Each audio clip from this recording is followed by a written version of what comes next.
مفتی طارق مسعود کے بیانات کے لیے مفتی صاحب کے آفیشیل چینل مفتی طارق مسعود سپیچز کو سبسکرائب کریں۔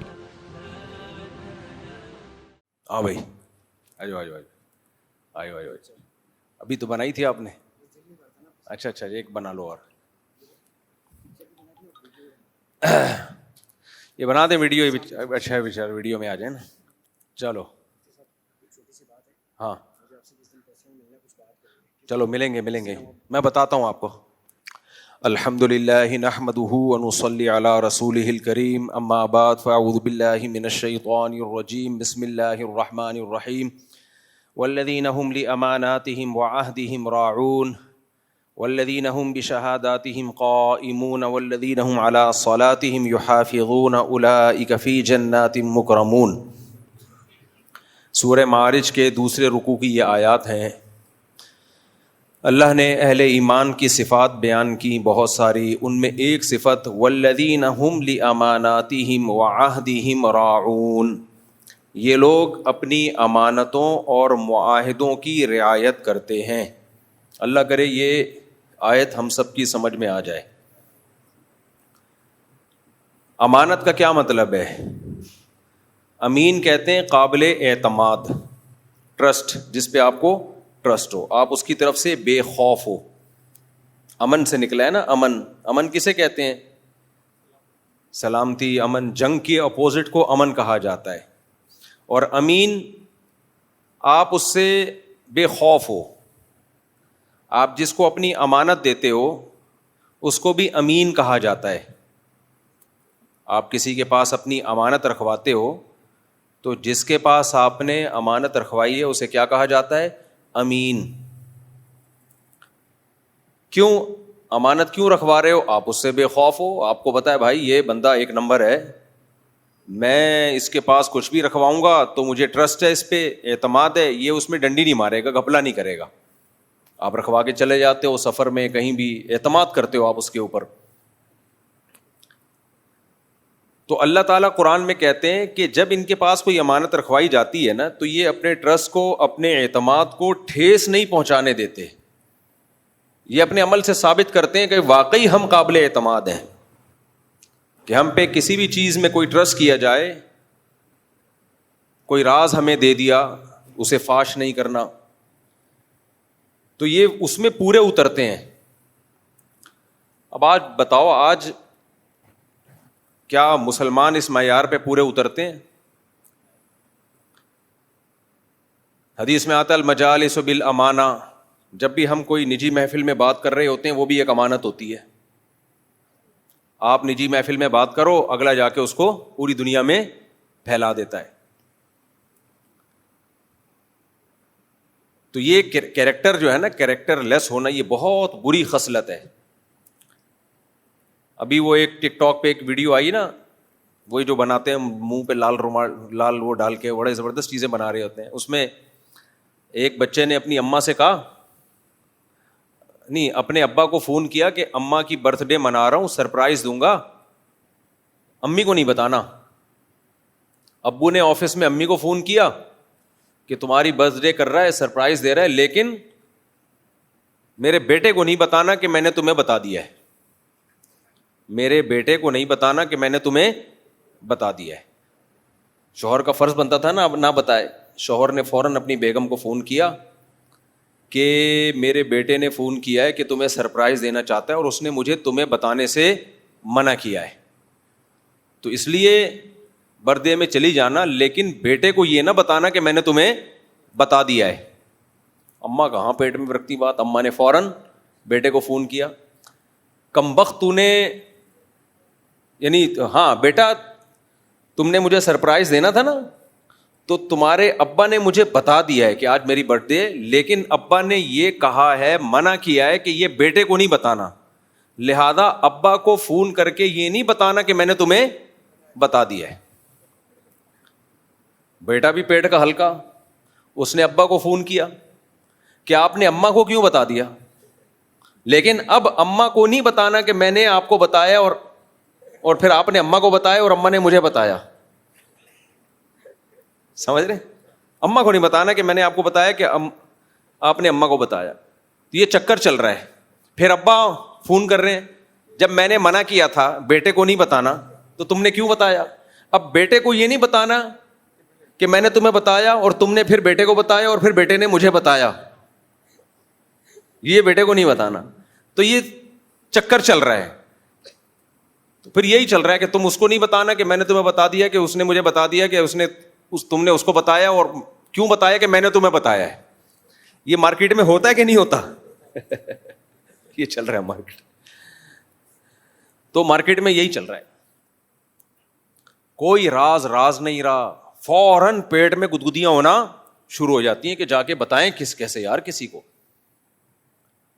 تو اللہ کہتے ہیں ایمان والے لوگ جو ہیں وہ امانت کی رعایت کرتے ہیں. کوئی بات کسی کو بتا دی, اپنی خفیہ بات سینے میں لے کے رکھتے ہیں, اس کو کسی کے سامنے ظاہر نہیں کرتے.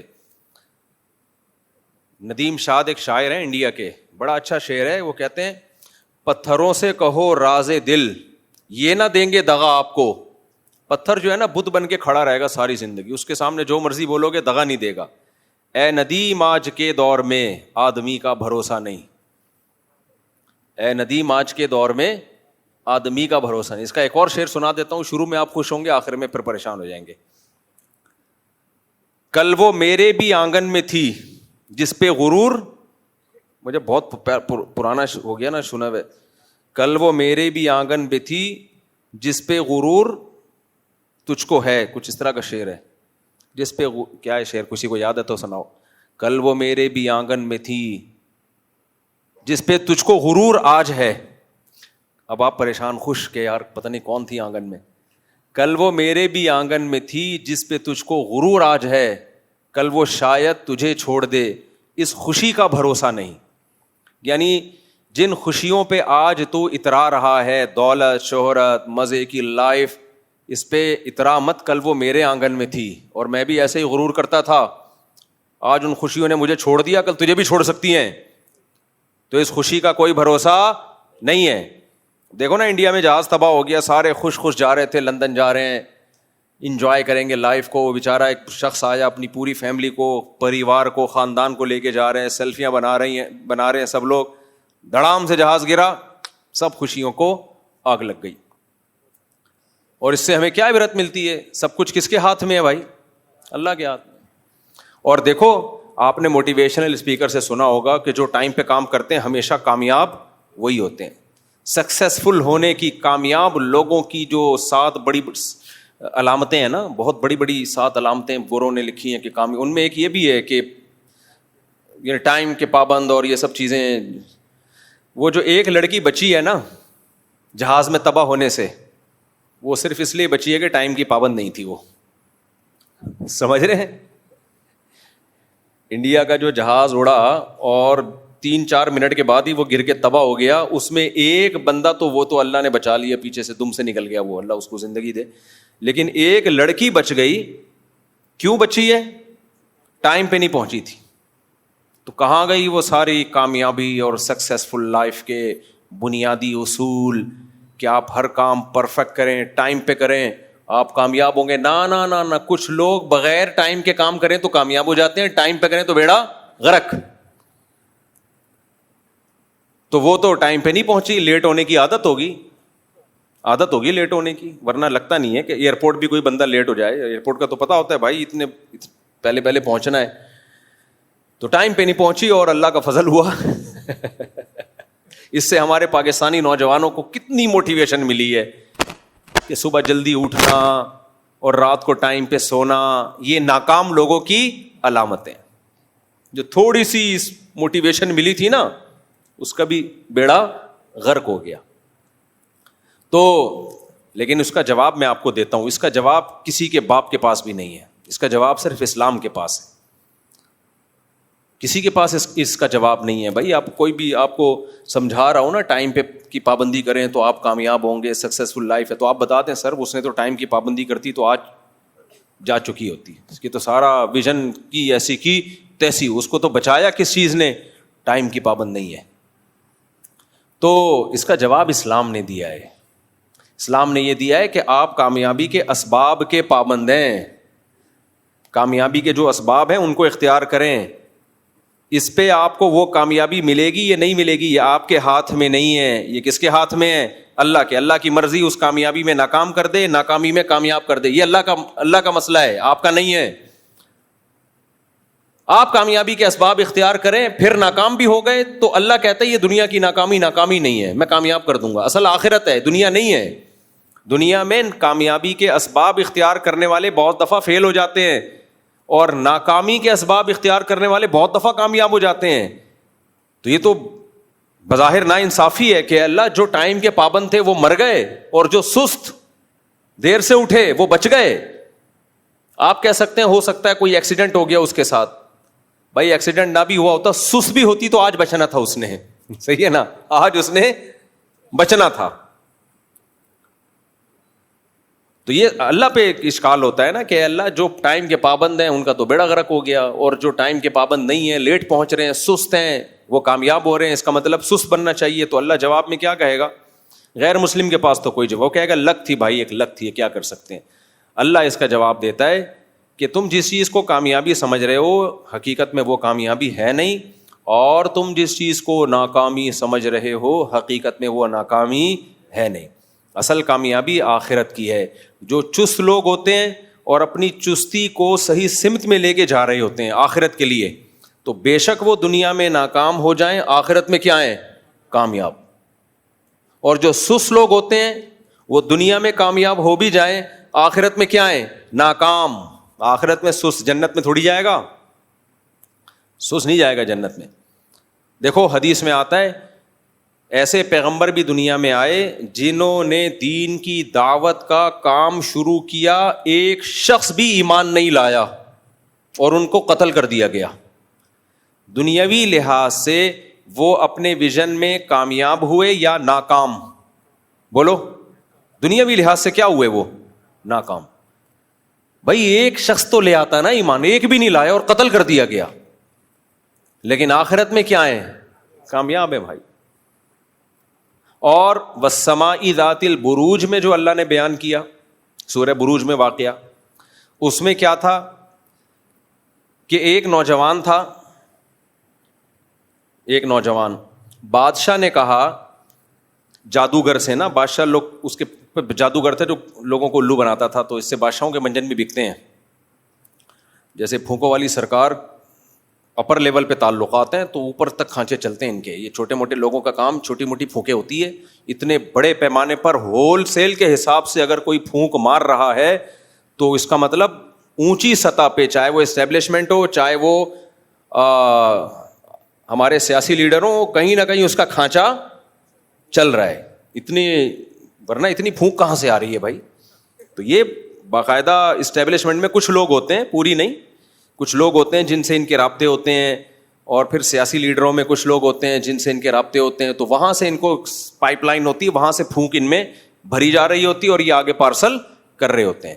تو اتنے اونچے پیمانے پر یہ ہوتا نہیں ہے اپر لیول میں اتنے تعلقات کے بغیر. چھوٹے موٹے عامل یہ ادھر ادھر چتونگڑے گھوم رہے ہوتے ہیں, ان کے کوئی تعلقات نہیں ہوتے. تو اب کیا ہے, اب جو بادشاہ تھا نا اس نے کیا کیا, اس نے کہا کہ جادوگر کو بلایا, پھونکوں والی سرکار جو اس زمانے کی تھی, کیونکہ وہ بھی شعبدے دکھاتے ہیں نا. یہ بھی دیکھو ہڈی ٹوٹی ہوئی تھی, ہم نے جوڑ دی, لنگڑا تھا ایک دم سیدھا چلنا شروع ہو گیا. تو یہ سارے شعبدے ہوتے ہیں, جادوگروں کے پاس ہوتے ہیں شعبدے.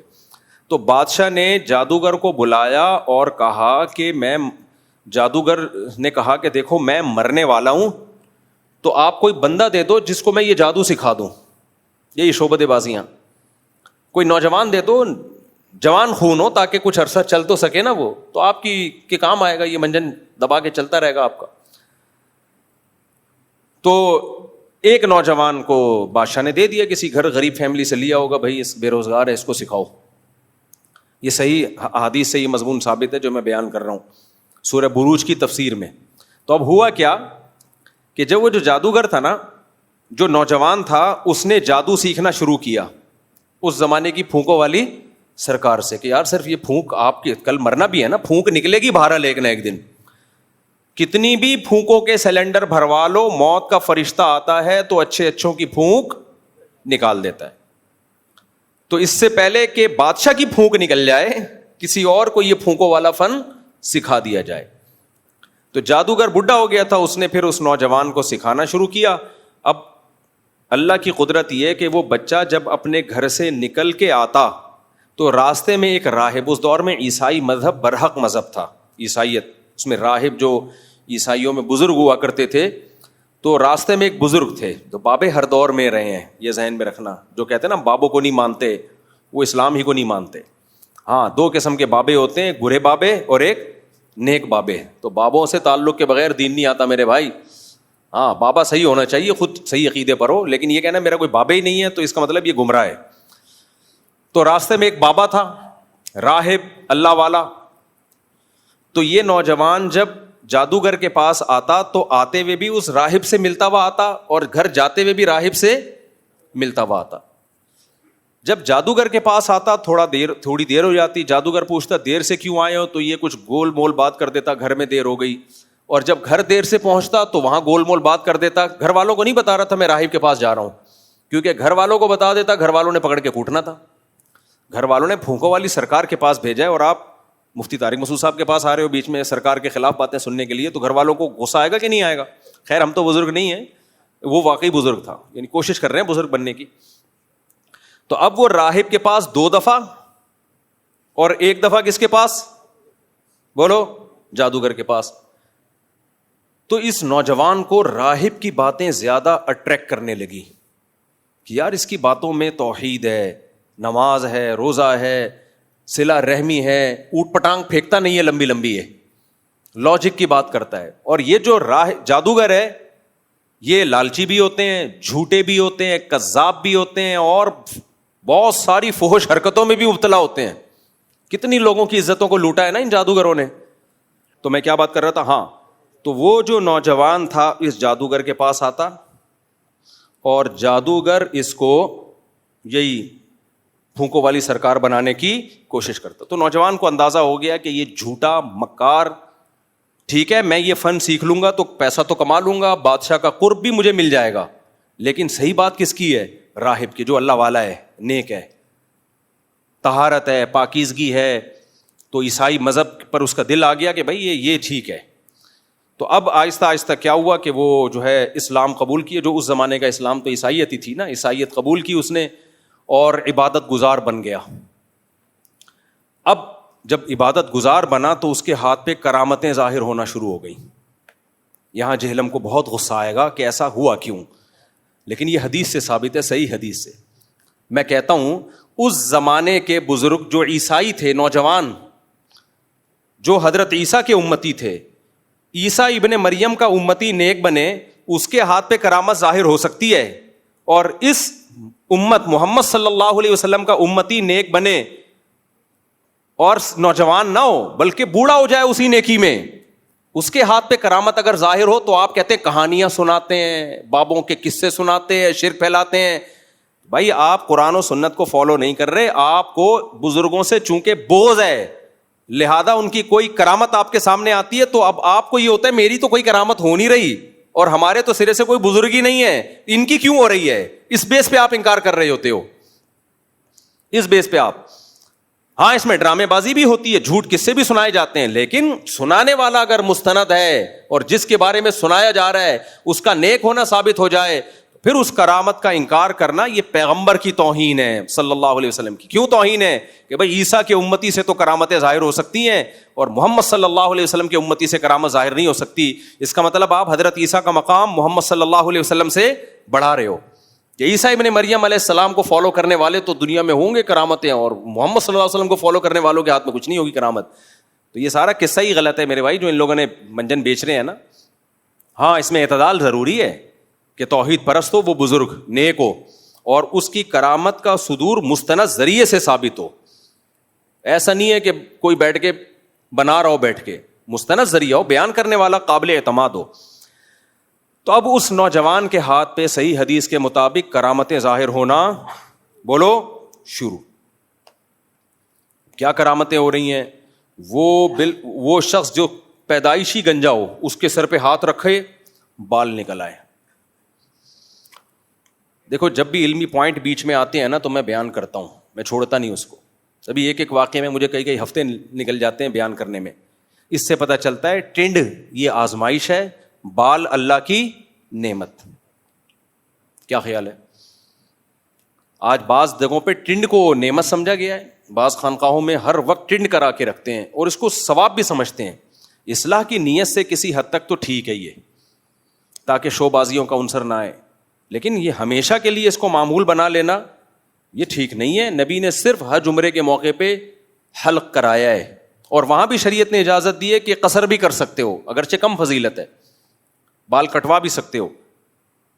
تو اس لیے جس چیز کو شریعت نے لازم نہ کیا ہو میرے بھائی, اس کو اپنے اوپر مسلط نہیں کر لینا چاہیے. دینداروں کو چاہیے اس زمانے میں حلیہ ایسا رکھیں کہ دیکھنے میں اچھے لگیں. ٹنڈے منڈے گھومیں گے اور پھر کرتے بھی اتنے لمبے لمبے, 2-4 آدمی ایک تمبو میں آ جائیں, شامیانے میں آ جائیں, لوگ کہتے ہیں یار یہ کیا, ہم دیندار بن کے ایسے بنیں گے؟ نارمل ڈریس پہنو جیسے سارے پہنتے ہیں, اچھے لگو دیکھنے میں. ہمارے شیخ حضرت مفتی رشید احمد صاحب رحمہ اللہ اس کے بہت خلاف تھے کہ خانقاہوں میں ایک مخصوص لباس, مخصوص ٹوپی, فرماتے تھے اس سے دھڑے بندی پھیلتی ہے, فرقواریت پھیلتی ہے. جیسے سب مسلمانوں کا لباس ہے آپ کا بھی ویسا ہی ہونا چاہیے. میں نے ایک عربی کو دیکھا شلوار قمیض پہن کے گھوم رہا ہے پاکستان میں, حالانکہ عربی تو نہیں چھوڑتے اپنا لباس. میں نے کہا کیوں؟ کہہ رہے ہیں یار سب نے یہ پہنا ہوا, میں الگ سے ہی نمونہ نظر آ رہا ہوں. اس کے خیال میں, یعنی اس کی بات کو اپنے الفاظ میں بیان کر رہا ہوں. تو اگرچہ میجورٹی عربیوں کی ایسی نہیں کرتی, لیکن بعض یہ بھی کر رہے ہوتے ہیں یار جیسے سب رہ رہے ہیں اسی طرح رہو. تو اپنا ایک الگ سے ڈریس بنا لینا, پھر اتنا لمبا کرتا, اتنا چوڑا, 4 آدمی اس میں آ جائیں, یہ ٹھیک نہیں ہے. نارمل جیسے سب رہتے ہیں ایسے رہو, ہم مسلمان ہیں.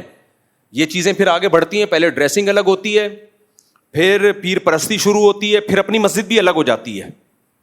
ادھر مسجد بنی ہوئی ہے, اسی کے ساتھ اپنی مسجد بنا لیں گے. نمازی ٹوٹ گئے. جب ایک مسجد ہے سب اس میں نماز پڑھ رہے ہیں, آپ بھی آگے پڑھ لو بھائی. نہیں جی ہمارے حضرت جی کے حساب سے یہ والا امام سیٹ نہیں ہے. امام آپ کے حساب سے دنیا میں کوئی بھی سیٹ نہیں ہو سکتا. جوڑ پیدا کرنے کے لیے, اجتماعیت کے لیے انفرادی خامیوں کو برداشت کیا جاتا ہے. کہ ایک مسجد جب محلے میں ہے تو کوئی بات نہیں, امام تھوڑا آڑا ترشا ہے برداشت کر لو. اجتماعیت سب ایک جگہ کھڑے ہو کے نماز پڑھے. ادھر ایک مسجد, ساتھ والی گلی میں دوسری مسجد, جس کو جہاں موقع ملتا ہے ایک مسجد بنا لیتا ہے, چاہے ضرورت نہ بھی ہو. تو یہ غلط چیز ہے. تو اب وہ کیا تھا, ہاں وہ راہب ہاتھ پھیرتا جس کے سر پہ بال نہ ہو, کرامت کے طور پہ کیا نکل آتے؟ بال نکل آتے. پیدائشی نابینا کی آنکھوں پہ ہاتھ رکھتا اور اس کی آنکھیں, بولو نا کیا ہو گیا, واپس لوٹ آتی. اور اس طرح کی کوڑ کے مریض جو اس زمانے میں یہ بیماری ناقابل علاج تھی, پھونک مارتا یا ہاتھ, بھائی پورے الفاظ حدیث کے یاد نہیں ہے, تو وہ ٹھیک ہو جاتا. لوگوں نے کہا یہ تو بھائی بہت بڑا جادوگر بن گیا ہے. جادو, اس کو لوگوں کو کیا پتا چھپڑ میں کس کے پاس جا رہا ہے؟ راہب کے پاس جا رہا ہے. یہاں بھی ایک اور بات ہو سکتا ہے, کوئی جب ہم اپنے بزرگ کی کرامت بیان کرتے ہیں تو بعض لوگ یہ بھی کہتے ہیں صحابہ کے ہاتھ پہ تو یہ کرامت ظاہر ہوئی نہیں. اور شیخ الحدیث مولانا زکریا رحمۃ اللہ علیہ کے والد 2 سال میں 1 پاؤ قرآن پڑھنے لگے, ایک پاؤ پارا. صحابہ میں تو ایسا ہوا نہیں. کرامت میں یہ نہیں ہوتا کہ جس کے ہاتھ پہ کرامت ظاہر ہو رہی ہے وہ اپنے بزرگ سے افضل ہو. بعض دفعہ چھوٹے کے ہاتھ پہ کرامت ہوتی ہے, بڑے کے ہاتھ پہ نہیں ہوتی. اس پہ میں کئی بار بیان کر چکا ہوں, کیا تو یہ ٹاپک پورا چینج ہو جائے گا میرا. حالانکہ وہ راہب کی دعوت پہ دین پہ آیا تھا, تو راہب کے ہاتھ پہ تو یہ کرامت ظاہر نہیں ہو رہی تھی, شاگرد کے ہاتھ پہ ہو رہی ہیں. تو اس سے یہ نہیں پتا چلتا اس نوجوان کا مقام اس راہب سے بلند ہو گیا تھا. بھائی اللہ نے کسی سے کوئی خاص طرز پہ کام لینا ہوتا ہے تو اس کے ہاتھ پہ الگ وہ کرامت ظاہر کر دیتے ہیں. کسی سے الگ کام لینا ہوتا ہے نوعیت کا, اس کے ہاتھ پہ ظاہر نہیں کرتے. جیسے سلیمان علیہ السلام کے امتی کے ہاتھ پہ کرامت ظاہر ہوئی کہ تخت آ گیا سیکنڈوں میں, سلیمان علیہ السلام نہیں لے کر آئے, نہ لا سکے وہ. تو اب کیا ہے کہ اس راہب کے ہاتھ پہ کیا بھائی لوگ ٹھیک ہو رہے ہیں. لوگوں نے کہا بھائی یہ تو بڑا پہنچا ہوا جادوگر بن گیا ہے, اب آؤ جی میرا یہ کام کر دیں, میرا یہ کام کر دیں. وہ تو پھونکوں والی سرکار سے بھی کیا ہو گیا آگے نکل. وہ نوجوان چونکہ 1 نمبر تھا, اس نے کہا نہیں بھائی یہ کوئی جادو نہیں ہے, اور یہ میں کر ہی نہیں رہا, یہ کون کر رہا ہے؟ اللہ. کرامت کی ایک ظاہری علامت پتہ ہے کیا ہوتی ہے؟ جس بزرگ جو شعبدے دکھاتا ہے نا, وہ چاہتا ہے لوگ میرے گرد اکٹھے ہوں. اور پیغمبر جو معجزے دکھاتے ہیں یا اولیاء جو کرامتیں دکھاتے ہیں وہ کہتے ہیں کہ لوگ کس کے پاس جائیں؟ اللہ کے. یہ بہت بڑا فرق ہے. وہ اپنا جو ہے معتقد نہیں بناتے, یہ اپنے آپ کو سجدہ نہیں کرواتے, بلکہ وہ کہاں لے کے جاتے ہیں؟ اللہ کی طرف. دیکھو نبی صلی اللہ علیہ وسلم کے ہاتھ پہ معجزے ظاہر ہوئے, تو ہم سجدہ نبی کی قبر پہ کرتے ہیں یا بیت اللہ میں؟ بیت اللہ میں. تو نبی نے ان معجزوں کے لیے معاذ اللہ کیش نہیں کروایا اپنے لیے, بلکہ وصیت کر کے گئے کہ اللہ یہود و نصارہ پہ لعنت کرے کہ جو اپنے انبیاء کی قبروں کو سجدہ گاہ بنا لیتے ہیں, میری قبر کو سجدہ گاہ مت بنانا, میری قبر کو عید کی طرح میلے ٹھیلے مت کرنا, جیسے مزاروں پہ عرس ہوتے ہیں, یہ کام مت کرنا. تو اپنی قبر کو آپ نے شرک سے محفوظ رکھا. صحابہ چاہتے تھے کہ آپ کو سجدہ کریں, آپ نے فرمایا نا نا نا نا, اللہ کے سوا کسی کو سجدہ حلال نہیں ہے. اور اگر اللہ پرمیشن دے دیتا نا تو بھی میں یہ نہیں کہتا میرے سامنے سجدہ کرو, میں بیوی کو کہتا شوہر کے سامنے سجدہ کرو. میں بات سمجھا پا رہا ہوں؟ جو جاہل پیر ہوتا ہے نا, جاہل, وہ سب سے کٹا کے اپنی طرف لے کر آتا ہے. وہ کہتا ہے شریعت بعد میں, منہ سے بولے گا اللہ رسول پہلے, لیکن ایٹیٹیوڈ جو اس کا ہوگا نا, جو پیغام میسج جو ڈیلیور کر رہا ہوگا, جو لوگوں کی ذہن سازی ہوگی, وہ ذہن سازی یہ ہوتی ہے کہ اللہ کو ہٹا کے ان کے پیچھے لگ جاؤ. یہاں میں ان پیروں کے خلاف بھی بولوں گا جو اپنے مریدوں کو اپنے ماں باپ سے کٹا دیتے ہیں, اتنی خدمت اپنی کرواتے ہیں, اپنے فضائل اتنے بتاتے ہیں کہ لوگ باپ کو بے وقوف سمجھتے ہیں اور پیر صاحب کو کیا سمجھتے ہیں؟ باپ بنا لیتے ہیں. قرآن و سنت میں میرے بھائی جس طرح ماں اور باپ کا اللہ نے حق بیان کیا ہے, اس طرح پیر و مرشد اور استاذ کا حق بیان بولو نہیں کیا. آج استاذ بعض دفعہ اپنے فضائل سنا رہا ہوتا ہے, دیکھیں استاذ تو روحانی باپ ہوتا ہے, ایک جسمانی باپ ہوتا ہے. یہ میں نے سنی ہے خود تقریریں, جسمانی باپ تو تمہیں جو ہے آسمان سے زمین پہ لے آتا ہے, عالم ارواح میں تھے تمہیں کہاں لے آیا؟ زمین پہ. اور روحانی باپ جو ٹیچر ہوتا ہے, جو پیر و مرشد ہوتا ہے, وہ تمہیں زمین سے آسمان کی بلندیوں پہ ترقی دے کے لے جاتا ہے. اگر وہ جسمانی باپ آسمان سے زمین پہ نہ لے کر آتا تو تیرا باپ اس کو دوبارہ آسمان پہ لے کے جاتا. فضول آدمی. تو پیدا کرنے کا سبب تو باپ بنا ہے نا, ماں اور باپ بنے ہیں. چھاتیوں سے دودھ 2 سال ماں نے پلایا ہے, اس کی گندگیاں ماں نے صاف کی ہیں, اس کے پیمپر ماں نے چینج کیے ہیں, دن رات اس نے قربان کر دیے تیری خاطر. مولانا اشرف علی تھانوی رحمہ اللہ تعالیٰ بھی تصوف میں بڑے امام سمجھے جاتے ہیں, پیر و مرشد تھے. میرے دادا پیر ہیں مولانا اشرف علی تھانوی. میں حضرت مفتی رشید احمد صاحب سے بیعت ہوں نا, تو اور حضرت مفتی رشید احمد صاحب کے پیر کون تھے؟ اشرف علی تھانوی رحمۃ اللہ علیہ. تو وہ فرمایا کرتے تھے آج کل کے پیر کیا کرتے ہیں, ایسا مرید کا ذہن بنا دیتے ہیں. پھر اس پہ انہوں نے اعتراض کیا, فرمایا لو تھے کسی کے, ہو کسی اور کے گئے. یعنی پیدا کسی نے کیا, پال پوس کے بڑا کسی نے کیا, اور غلام کسی اور کے بن گئے. تو پیر, اوریجنل پیر جو ہوگا نا, جو صحیح پیر و مرشد ہوگا, وہ آپ کو آپ کے ماں باپ سے کٹائے گا نہیں. اس سے بیعت ہونے کے بعد, اس سے اصلاحی تعلق رکھنے کے بعد آپ کے دل میں اپنے ماں باپ کی ویلیو کم نہیں ہوگی, بلکہ اور زیادہ بڑھ جائے گی.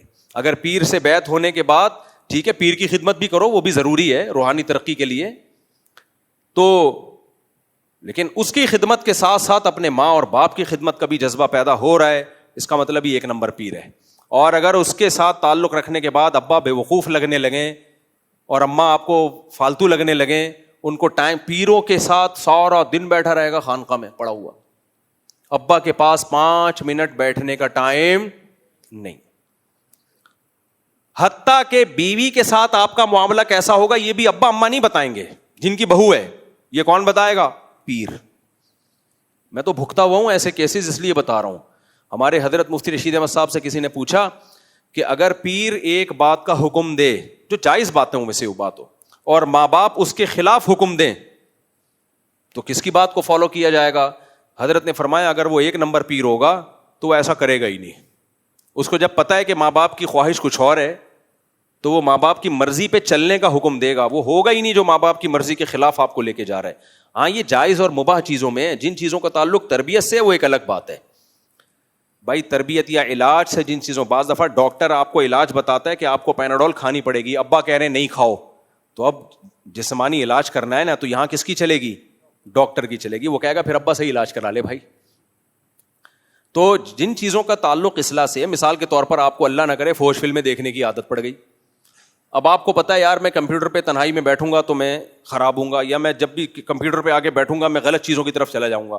اب ابا کہہ رہے ہیں بیٹھ, تو کیوں صوفی بنتا جا رہا ہے, بیٹھ. آپ کو پتا ہے میں بیٹھا تو گیا. پیر صاحب نے کہا ہے کچھ وقت تک آپ پر اینڈرائڈ موبائل استعمال کرنے پر بھی پابندی ہے, پہلے آپ کو برائی سے بچنے کی عادت ہو جائے پھر آ جانا.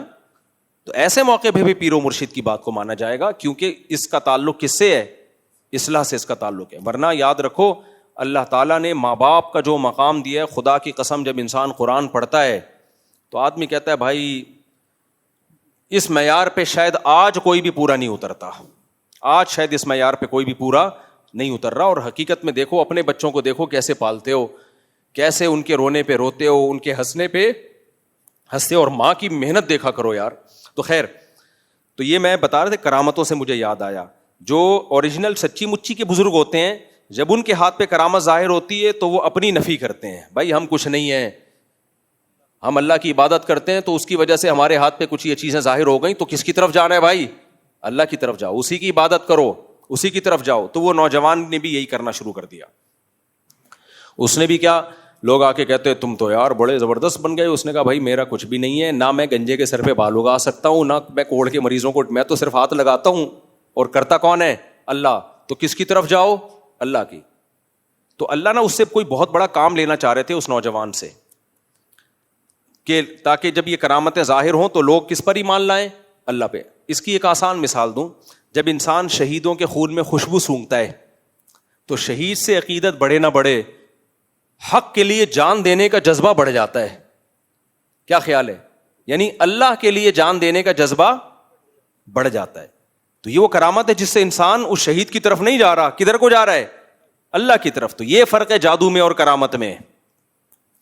تو اس نوجوان نے کہا کہ بھائی میں نہیں, بھائی یہ کون کرتا ہے؟ بھائی یہ اللہ کرتا ہے.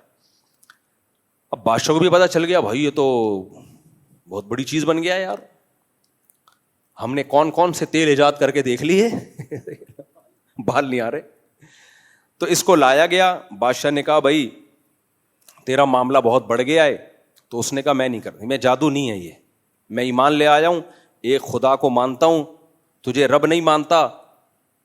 بادشاہ کو غصہ آیا, اس نے اس کو لالچ دی, ڈرایا, دھمکایا, ہر طرح سے کوشش کی کہ یہ عیسائی مذہب کو چھوڑ دے, یہ نہیں مانا. تو بادشاہ نے پھر کہا 3 واقعات ہیں اس میں, 3 طرح سے اس کو قتل کرنے کی کوشش کی گئی, لیکن ہر طرح سے اللہ کی طرف سے کوئی کرامت ظاہر ہوئی اور وہ قتل سے بچ گیا. بادشاہ پریشان تھا کہ لوگ ایمان لا رہے ہیں اس کی کرامتوں کو دیکھ دیکھ کے, لوگ سارے اللہ والے بن رہے ہیں, بادشاہ کے دین کو لوگ چھوڑ رہے ہیں. بادشاہ کو اندازہ ہو گیا یہ سب مجھے خدا ماننا چھوڑ دیں گے اور اللہ اللہ کرنا شروع کر دیں گے, میری تو حکومت کا خاتمہ ہو جائے گا. تو بادشاہ نے پھر یہ کیا, بہت پریشان, ہر طرح سے جب قتل کی کوششیں ناکام ہو گئی نا, اب یہ ہے اس نوجوان نے کہا دیکھو جب اللہ کسی کو بہت محیر العقول واقعات دیتے ہیں نا تو پھر اس کی آزمائش بھی بہت سخت ہوتی ہے. تو اس نوجوان نے کہا دیکھ تو اگر مجھے قتل کرنا چاہتا ہے میں ایک طریقہ بتاتا ہوں. اب یہ اس نوجوان کا ایک طرح سے فدائی حملہ تھا, صحیح ہے نا, تو مجھے قتل کرنا چاہتا ہے تو میں تجھے طریقہ بتاتا ہوں. کتنی بڑی قربانی دی اس نوجوان نے. اب لوگوں میں نا یہ بات پھیل گئی تھی کہ اس کو جس طرح بھی پہاڑ پہ لے کر گئے, زلزلہ آیا وہ لوگ گر گئے یہ بچ گیا, کشتی میں لے کر گئے طوفان آیا وہ مر گئے یہ بچ گیا. تو اس نے کہا میں تجھے ایک طریقہ بتاتا ہوں جس طرح سے تو اگر مجھے اس طریقے سے قتل کرے گا تو میں قتل ہو جاؤں گا. وہ کیا ہے, تو چوک میں ساری دنیا کے لوگوں کو بلا, اپنے ملک کے جتنے بھی لوگ ہیں, اور مجھے چوک پہ کھڑا کر کے تیر مار اور کہ بسم اللہ و ربی ھذا الغلام, اللہ کے نام سے اور اس نوجوان کے خدا کے نام سے, رب کے نام سے. جب اللہ کا نام لے کے مارے گا میں مر جاؤں گا. نوجوان کو اندازہ تھا کہ جب یہ اللہ کا نام لے گا تو لوگ کہیں گے بادشاہ نے ساری کوششیں کر لیں کچھ نہیں ہوا, اللہ کا نام لیا ہے تو یہ اس کا مطلب کرنے والا کون ہے؟ اللہ.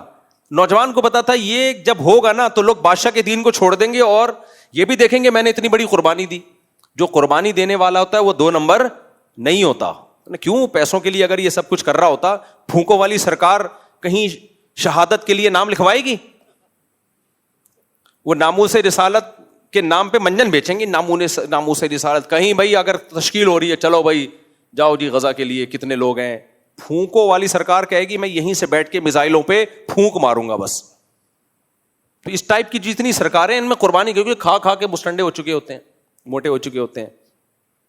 تو جتنے یہ پیر و مرشد ہیں جو کہتے ہیں توہین, میں تبھی بار بار کہتا ہوں نا, میرے خلاف جو قتل کے فتوے دیے جا رہے تھے اڑا دو. اور میرے کیا جو بھی جس کی بیچارے کی زبان لڑکھڑا گئی, کوئی ایسی بات ہو گئی جو اس کو وضاحت کا موقع بھی نہیں دے رہے ہوتے, تو غلطی کا اعتراف کر لیا پھر بھی معاف نہیں کر رہے ہوتے, تو پھر یہ بعض لوگ کیا کرتے ہیں اس کے بعد بھی مار دو اور یہ قتل کر دو. تو بھائی تم خود کیوں نہیں کر رہے؟ جنت میں جانے کا تمہیں شوق کیوں نہیں ہے؟ اپنے مریدوں کو کیوں مروا رہے ہو؟ جب تمہارا کوئی مرید قتل کرے گا, کیس چلے گا, پھانسی ہوگی, تم سے جنازہ پڑھنے آ جاؤ گے. تو بہتر یہ ہے کہ تمہارا جنازہ ہو اس دفعہ کس کا جنازہ ہو؟ تم پہ کیس چلے, تم پھانسی پہ لٹکو, غیر قانونی طور پہ کسی کو قتل کر کے تم پھانسی پہ لٹکو, پھر تم مرنے کے بعد ہیرو بنو. ان میں سے کوئی نہیں چاہتا کہ میں ہیرو بنوں, یعنی یہ والا ہیرو میں بنوں. یہ چاہتے ہیں زندہ زندگی میں ہم ہیرو بن جائیں. تو اس لیے جب بھی کوئی ایسی بات کیا کرے نا, وہ کہیں یہ پسٹل لیں, آپ جا کے یہ کام کر لیں, مریدوں کو ورغلانے کی کوشش نہ کریں. تو اس نوجوان نے تو اپنی جان پیش کی. اس نے کہا بادشاہ تو ایسے کر. لوگوں میں ہلچل مچ گئی, بھائی ایسے ہونے والا ہے. بادشاہ نے کہا یار میں پبلک کو کنٹرول کر لوں گا, اس کو کنٹرول کرنا ممکن نہیں ہے, اس کے ساتھ تو اللہ کی مدد ہے. ایک دفعہ یہ شہید ہو جائے تو پبلک کو میں سنبھال لوں گا. لیکن اس کو پتا نہیں تھا کہ پبلک جب یہ واقعہ دیکھے گی نا تو وہ بالکل تیرے ہاتھ سے نکل جائے گی. قربانی یہ نوجوان دے رہا ہے. تو اس کو کسی ستون پہ لٹکایا گیا اور بادشاہ نے اللہ اکبر بسم اللہ و رب ھذا الغلام, اللہ کے نام سے اور اس غلام کے رب کے نام سے, جب یہ تیر چلایا, تیر اس کی کنپٹی پہ لگا اور یہ اسی وقت شہید ہو گیا. ایک بعض روایات میں آتا ہے حضرت عمر رضی اللہ تعالیٰ عنہ کے دور میں اس کی قبر کھولی گئی تھی, تو تیر کا جو زخم تھا وہ ہرا تھا اور اس سے خون بہ رہا تھا. شہیدوں میں بہت ایسا واقعات ہوتے ہیں کہ 10 سال کے بعد قبریں کھلتی ہیں, جسم بھی سلامت ہوتا ہے, خون بہ رہا ہوتا ہے. یہ کامن ہے شہیدوں میں, بہت ہوا یہ واقعہ. تو اس دن غامدی صاحب سے کسی نے سوال پوچھا, پروفیسر غامدی صاحب سے, کہ کیا یہ قبر سے خوشبو آنا اور شہیدوں کا یہ جو کہا جاتا ہے یہ برحق ہے؟ تو غامدی صاحب نے کہا لوگوں کے اپنے اپنے مشاہدات ہیں. تو میرا خود بھی مشاہدہ ہے, لوگوں کے ہیں, لیکن میرا اپنا مشاہدہ ہے شہیدوں کے خون کی خوشبو. تو یہ قبروں کی خوشبو کے واقعات 2-4 نہیں ہیں, بہت ہیں یہ واقعات. ہاں اس میں جھوٹ بھی ہو سکتا ہے, ڈرامے بازی بھی ہو سکتی ہے, لیکن بہت سے واقعات اوریجنل ہیں, صحیح ہیں. خیر, تو اس نوجوان نے کہا بھائی یہ کس کی طرف سے ہے؟ اللہ کی طرف. ہاں وہ شہید ہوا, جہاں اس نے شہادت پائی ہے سب لوگ اشہدو ان لا الہ الا اللہ و اشہدو ان عیسی ابن مریم روح اللہ, جو بھی اس زمانے کا کلمہ تھا وہ سارے سیدنا عیسیٰ پہ ایمان لے آئے, سارے مسلمان ہو گئے.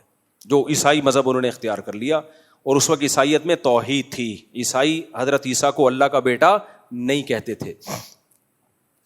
تو اب کیا ہوا ہے جب یہ سب ہو گیا تو بادشاہ نے کہا یہ کیا ہو گیا, ایک ہی رولہ پہ گیا, چودھری سٹا لے گیا.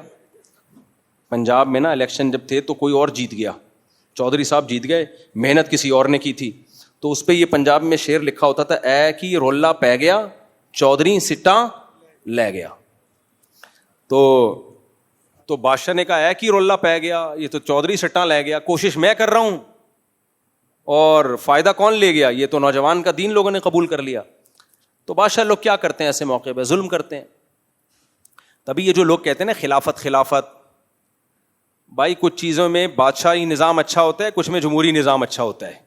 بادشاہی نظام یا کوئی خلیفہ ہو وہ جب اچھا ہوتا ہے جب وہ نیک ہو, پرہیزگار ہو, شریعت کے مطابق چلا رہا ہو. لیکن اگر اس کی کھوپڑی گھوم گئی نا تو وہ جو ظلم کرے گا نا وہ ایسی کی تیسی کر دے گا. جمہوری نظام میں کچھ آواز تو اٹھا سکتے ہو نا, ایک آدمی کے پاس پاور نہیں ہوتی. خیر جی, بادشاہی نظام تھا, بادشاہ سلامت نے آرڈر دیا اڑا دو سب کو. اور جو سرکاری تھے بادشاہ کے فوجی موجی, تو بادشاہ نے خندقیں کھدوائیں پورے شہر میں, اور کہا کہ جو بھی ایمان نہ لے کر آئے نا اس کو اس آگ میں ڈال دیا جائے. تو لوگ فوجی اس کے پکڑ کے لاتے رہے, ایک ایک شخص کو آگ میں ڈالتے رہے. ایک عورت آئی جس کی گود میں بچہ تھا. عورت کو ترس آتا ہے نا اپنے دودھ پیتے بچے کو, میں کیسے لے کے آگ میں چھلانگ ماروں. تو صحیح بخاری مسلم کی حدیث ہے, چند بچے جو ماں کی گود میں بولے ہیں نا ان میں یہ بچہ بھی تھا.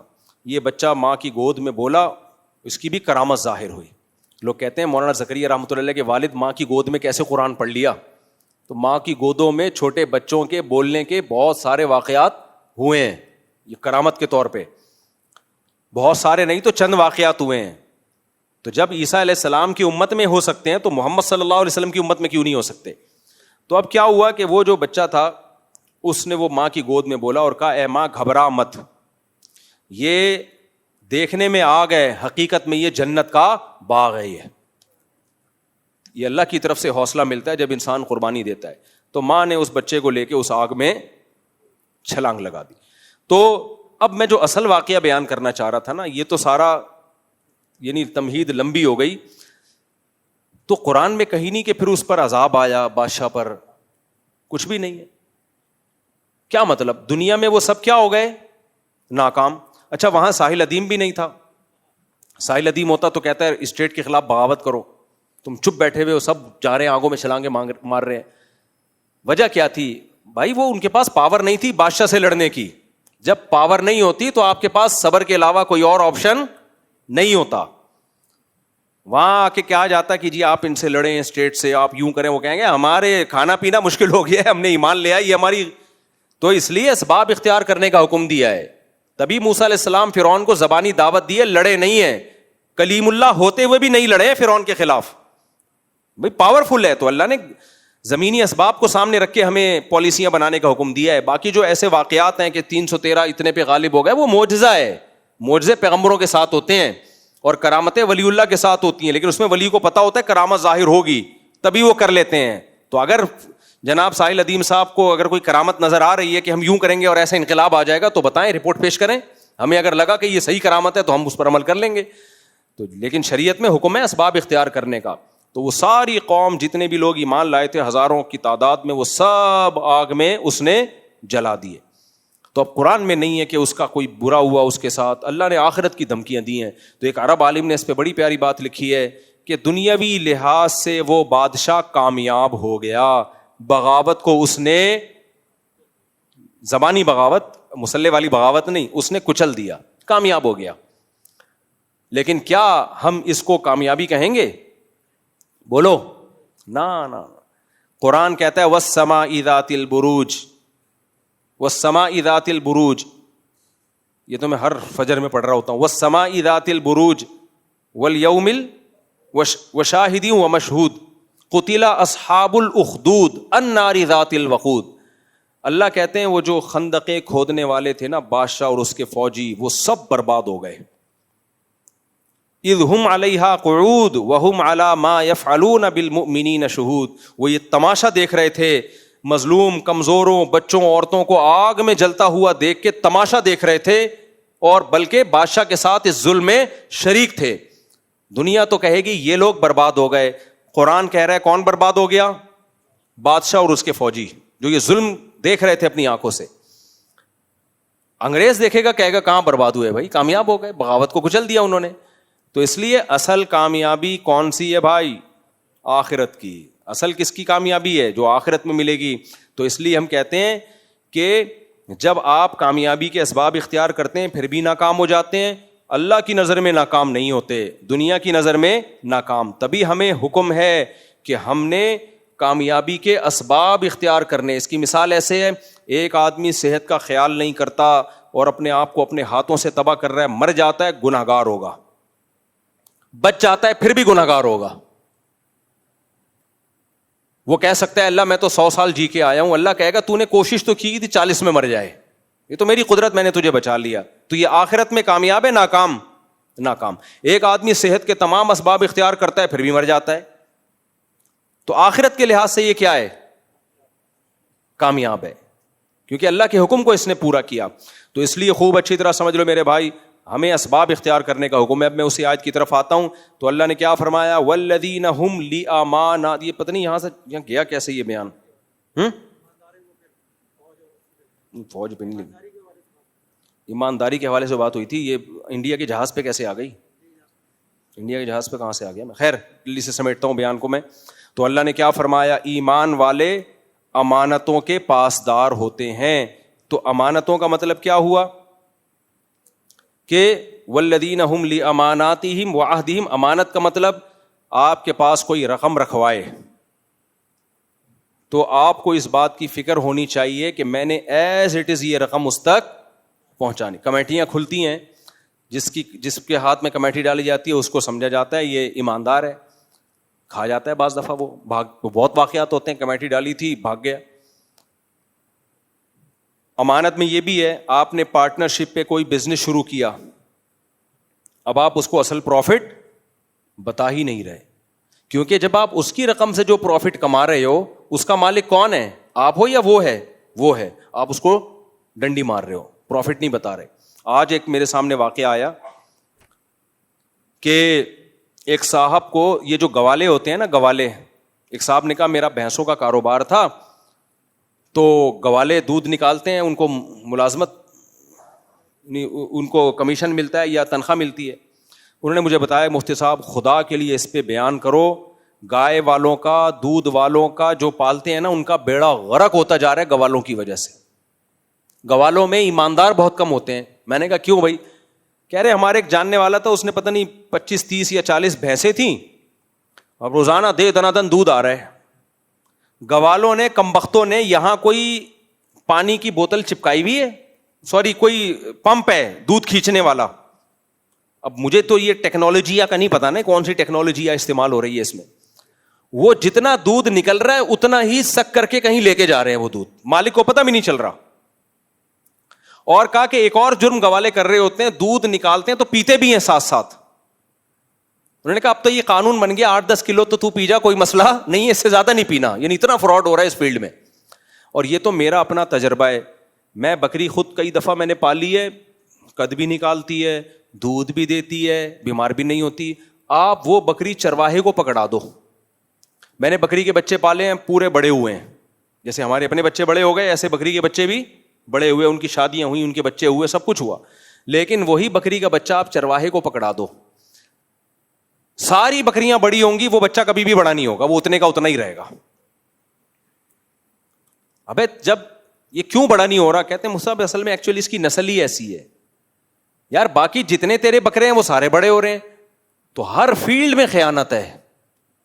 آپ دکان کھول کے کسی کو ملازمت پہ بٹھا دو, امین تھا نا وہ, آپ نے اس پہ ٹرسٹ کیا نا.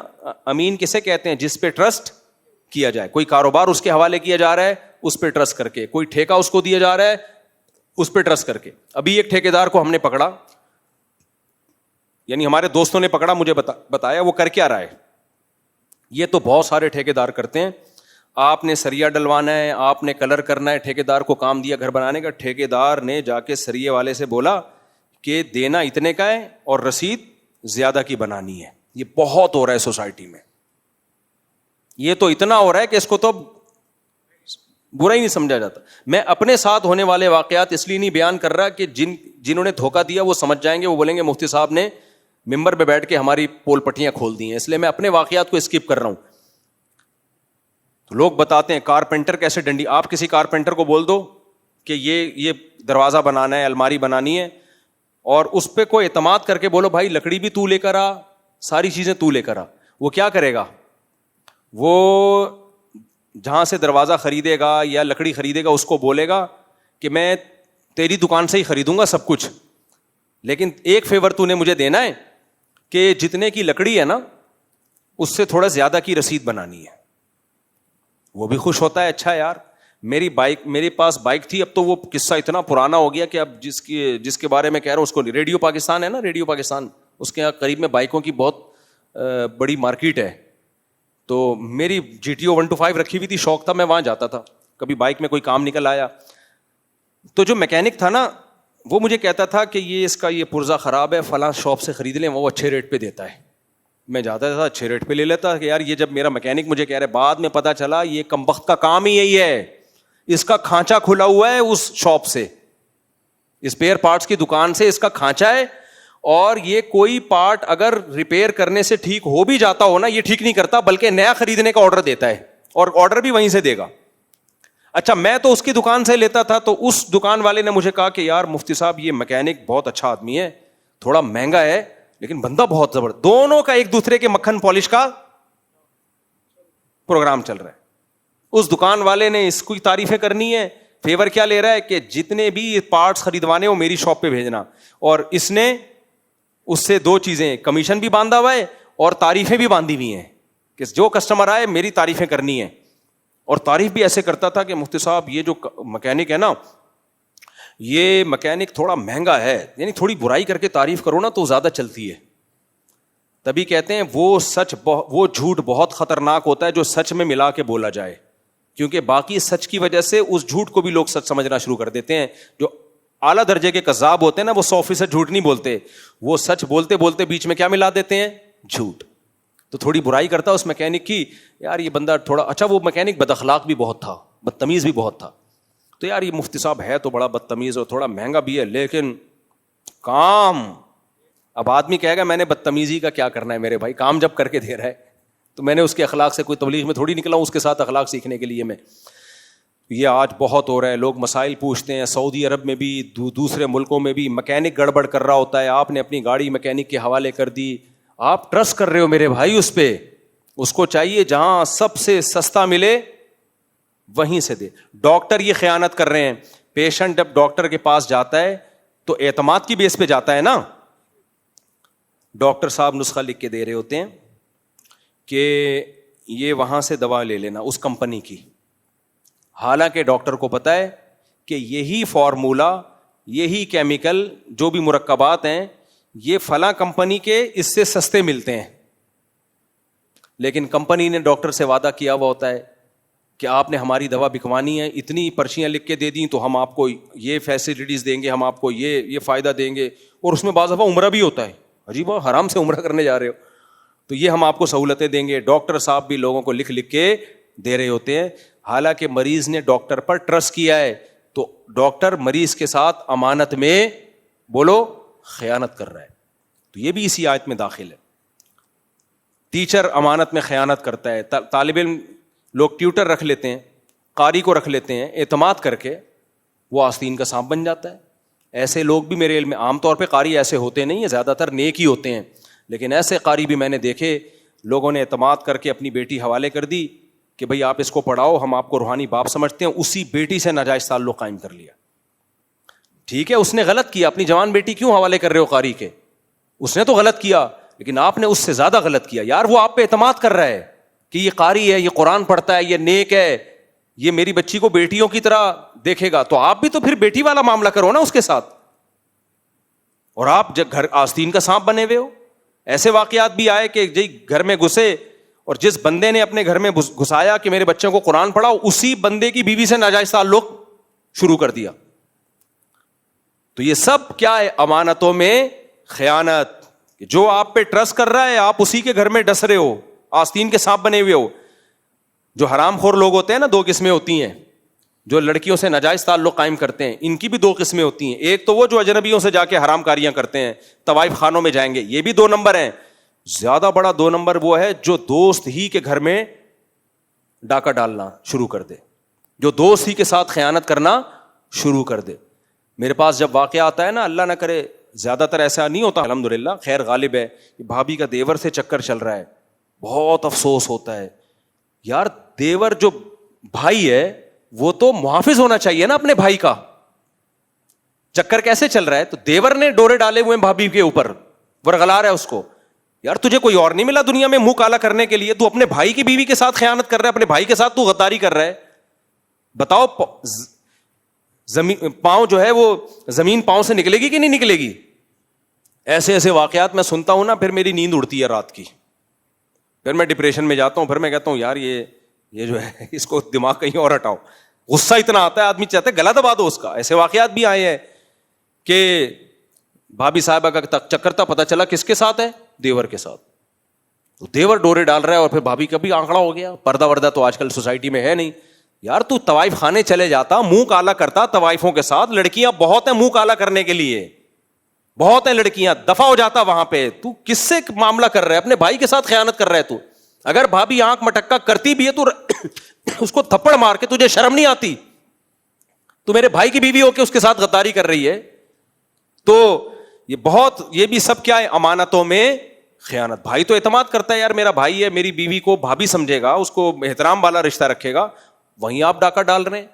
سسر بہو کے ساتھ ہو جاتا ہے, آدمی اعتماد کرتا ہے اپنے والد پر کہ میرا والد ہے, یہ میری بیوی کو بیٹیوں کی طرح سمجھے گا.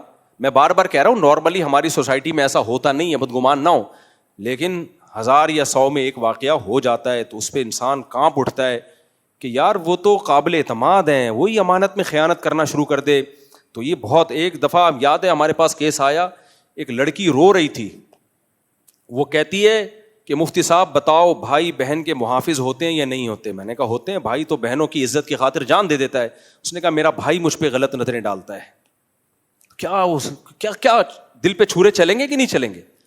اور وہ خود کہہ رہی ہے بھائی تو بہنوں کے لیے عزت کے لیے جان دے دیتے ہیں, جو عزت کے لیے جان دیتا ہے وہی غلط نظروں سے دیکھ رہا ہے. یہ سب امانتوں میں خیانت کی نظیریں ہیں کہ جس پہ آپ ٹرسٹ کرتے وہی قابل اعتماد نہ نکلا, وہی سانپ بن کے آپ کو ڈسنا شروع کر دے. تو اللہ قرآن میں کیا کہتا ہے, والذین ہم لاماناتہم, ایمان والے ایسے نہیں ہوتے, جب ان پہ کوئی ٹرسٹ کرتا ہے تو وہ عملاً دکھا دیتے ہیں کہ ہم واقعی قابل اعتماد ہیں. وزیرستان وغیرہ میں اور یہ جو KPK کے علاقے ہیں نا, ان میں بھی بڑی مثالیں دی جاتی ہیں کہ ہمارے گھر میں اگر ہمارا دشمن بھی پناہ لینے کے لیے آ جائے, ہمارے شاگرد ہیں بہت سارے وزیرستان کے, جب یہ واقعات مجھے سناتے ہیں تو جیسے یہ بغیرتی کے واقعات سن کے میں ڈپریشن میں آتا ہوں نا, یہ والے واقعات سن کے وہ ڈپریشن کیا ہو جاتی ہے, ختم. یار غیرت مند بھی ہیں. ہمارے ایک شاگرد نے بتایا کہ مفتی صاحب ہمارا کوئی جانی دشمن ہونا اگر ہمارے گھر میں آ جائے پناہ لینے کے لیے, ہم کٹ جائیں گے, مر جائیں گے, اس کو قتل نہیں ہونے دیتے دشمن کے ہاتھوں. کیوں بھائی, ہم نے ایک دفعہ اپنے گھر میں گھسا لیا نا, تو اس نے ہم پہ ٹرسٹ کیا ہے نا کہ یار وہ دشمنی اپنی جگہ, وہ بعد میں لڑتے رہیں گے, یا تو گھساتے نہیں اس کو. لیکن جب چوکھٹ پہ آ گیا, اس کو گھر میں ہم نے اجازت دے دی, تو اب یہ 2 نمبری نہیں ہوتی کہ آیا ہوا اشارہ کر کے اس کو مروا دو. نا دشمنی ہے تو دشمنی. یہ نہیں ہو سکتا کہ لیبل ہم یہ لگائیں کہ ہم تمہیں پناہ دے رہے ہیں اور ادھر سے دشمنی کر رہے ہوں. تو اور یہ حدیث سے ثابت ہے. دیکھو نبی صلی اللہ علیہ وسلم نے فتح مکہ کے موقع پہ کچھ کافروں کے بارے میں حکم دیا تھا, ان کو جہاں پاؤ قتل کر دو, جہاں پاؤ قتل کر دو. وہ بہت بڑے ظالم تھے. انہی میں سے ایک چھپ چھپا کے کہیں نبی صلی اللہ علیہ وسلم کے پاس آ گیا اور آپ کی خدمت میں بیٹھ گیا. آپ صلی اللہ علیہ وسلم چاہتے تھے کہ ان کو قتل کر دیا جائے. یعنی آپ کا ان پہ اتنا زیادہ غصہ تھا نا, انہوں نے ایسا کیا تھا کہ آپ کیا چاہتے تھے, ان کو قتل کر دی. لیکن وہ سامنے آ کے بیٹھ گئے. تو جب مجلس ختم ہوئی تو آپ نے صحابہ سے پوچھا کہ تم نے ان کو قتل کیوں نہیں کیا؟ تو صحابہ نے کہا کہ یا رسول اللہ آپ آنکھ سے اشارہ کر دیتے. بہت اہم حدیث ہے, اللہ کرے یہ اخلاق ہمارے اندر بھی آ جائیں. یہ آیت کا مفہوم میں بیان کر رہا ہوں, لِأَمَانَاتِهِمْ, امانتوں کا خیال کرتے ہیں, اس کا مفہوم آپ کی سمجھ میں آ جائے. تو نبی سے صحابہ نے کیا فرمایا کہ یا رسول اللہ اگر آپ چاہتے تھے کہ اس کو قتل کر دیا جائے تو آپ ہمیں آنکھ سے بولو اشارہ کر دیتے. آپ نے فرمایا ما کان لنبی ان تخون عینہ, کسی نبی کی یہ شان نہیں ہے کہ ان کی آنکھ خیانت کرے. کیا مطلب؟ یہ میرے سامنے آ کے ٹرسٹ کر کے بیٹھا ہے, مجھ پہ اعتماد کر کے بیٹھا ہے, تبھی تو آیا ہے نا. اگر اعتماد نہ ہوتا تو آتا. اور میں ظاہری ایٹیٹیوڈ یہ رکھوں کہ ہاں بھائی تم پناہ میں, اور ادھر سے اشارہ کر رہا ہوں کہ کیا کر دو ان کو قتل. یہ خیانت پیغمبر کی آنکھ خود سے کر دیتے تو بھائی میں کہتا میں نے تمہیں کوئی امان تھوڑی دی تھی, میں نے کوئی یہ تھوڑی کہا تھا کہ تمہیں امان ہے تم آ جاؤ. امان دے کے آ جاتے پھر تو نہیں قتل کر سکتے تھے, تو کوئی اور کر دیتا الگ بات ہے. لیکن میری محفل میں کوئی بیٹھا ہوا ہو مجھ پہ اعتماد کر کے اور میں آنکھوں سے اشارے کروں, یہ بھی کیا ہے؟ خیانت. کیونکہ وہ ٹرسٹ کر رہا ہے. میں سمجھا پا رہا ہوں, اللہ کرے جو مضمون سمجھا پا رہا ہوں وہ میرے اندر بھی پیدا ہو جائے, آپ کے اندر بھی پیدا ہو جائے. آج ہماری سوسائٹی ایک نمبر کی بے غیرت بن چکی ہے. میں کسی کو ملامت نہیں کر رہا, ہم سب ایک جیسے ہیں. بہت 2 نمبریاں ہیں, غیرت ختم, زبان پہ کچھ دل میں کچھ اور. کسی کے یہاں ملازمت کریں گے, اسی کی دکان کو کھا جائیں گے. اکثر میں واقعہ بیان کرتا ہوں, ہمارے دوست نے بکری کے چارے کی دکان کھولی اور مرغیوں کا چارہ, اس میں باجرہ بھی. وہ کہتے ہیں یہ میرا ملازم آدھا ڈرم باجرے کا کھا جاتا تھا. میں نے کہا آدھا ڈرم کیسے کہہ رہے؟ تھوڑا تھوڑا اٹھا کے بیٹھا ہوا ہے دکان پہ, ایسے ٹانگ پہ ٹانگ رکھ کے اخبار پڑھ رہا ہے, باجرہ بھی چل رہا ہے. جب پوچھو تو بھائی تھوڑا سا کھا لیا کیا ہے؟ ابے تو پورا مہینہ تو دیکھ, پورا مہینہ جب تھوڑا تھوڑا کھائے گا تو کہہ رہا ہے میں نے کاروبار ہی بند کر دیا, کیونکہ جس کو ملازمت پہ لا کے رکھو گزرتے ہوئے کبھی دال کھا رہا ہے, کبھی چاول کھا رہا ہے, کبھی یہاں سے یہ کھا رہا ہے, کہہ رہا ہے جب حساب لگاؤ تو کم بخت آدھا تو ہی کھا جاتا ہے. تو کسی پہ بھی ٹرسٹ نہیں کیا جا سکتا بھائی, ایسا ہو گیا ہے. تو آپ نے اپنے آپ کو ایسا بنانا ہے کہ لوگ آنکھ بند کر کے آپ پہ ٹرسٹ کریں. مالک مکان نے آپ کو گھر دے دیا کرائے پہ, وہ مطمئن ہو کہ میرے گھر کا بیڑا غرق نہیں ہوگا. ہمارے ایک دوست سے جب کسی کو گاڑی یا بائک دیتے تھے کہتے تھے اپنی سمجھ کے استعمال کرنا.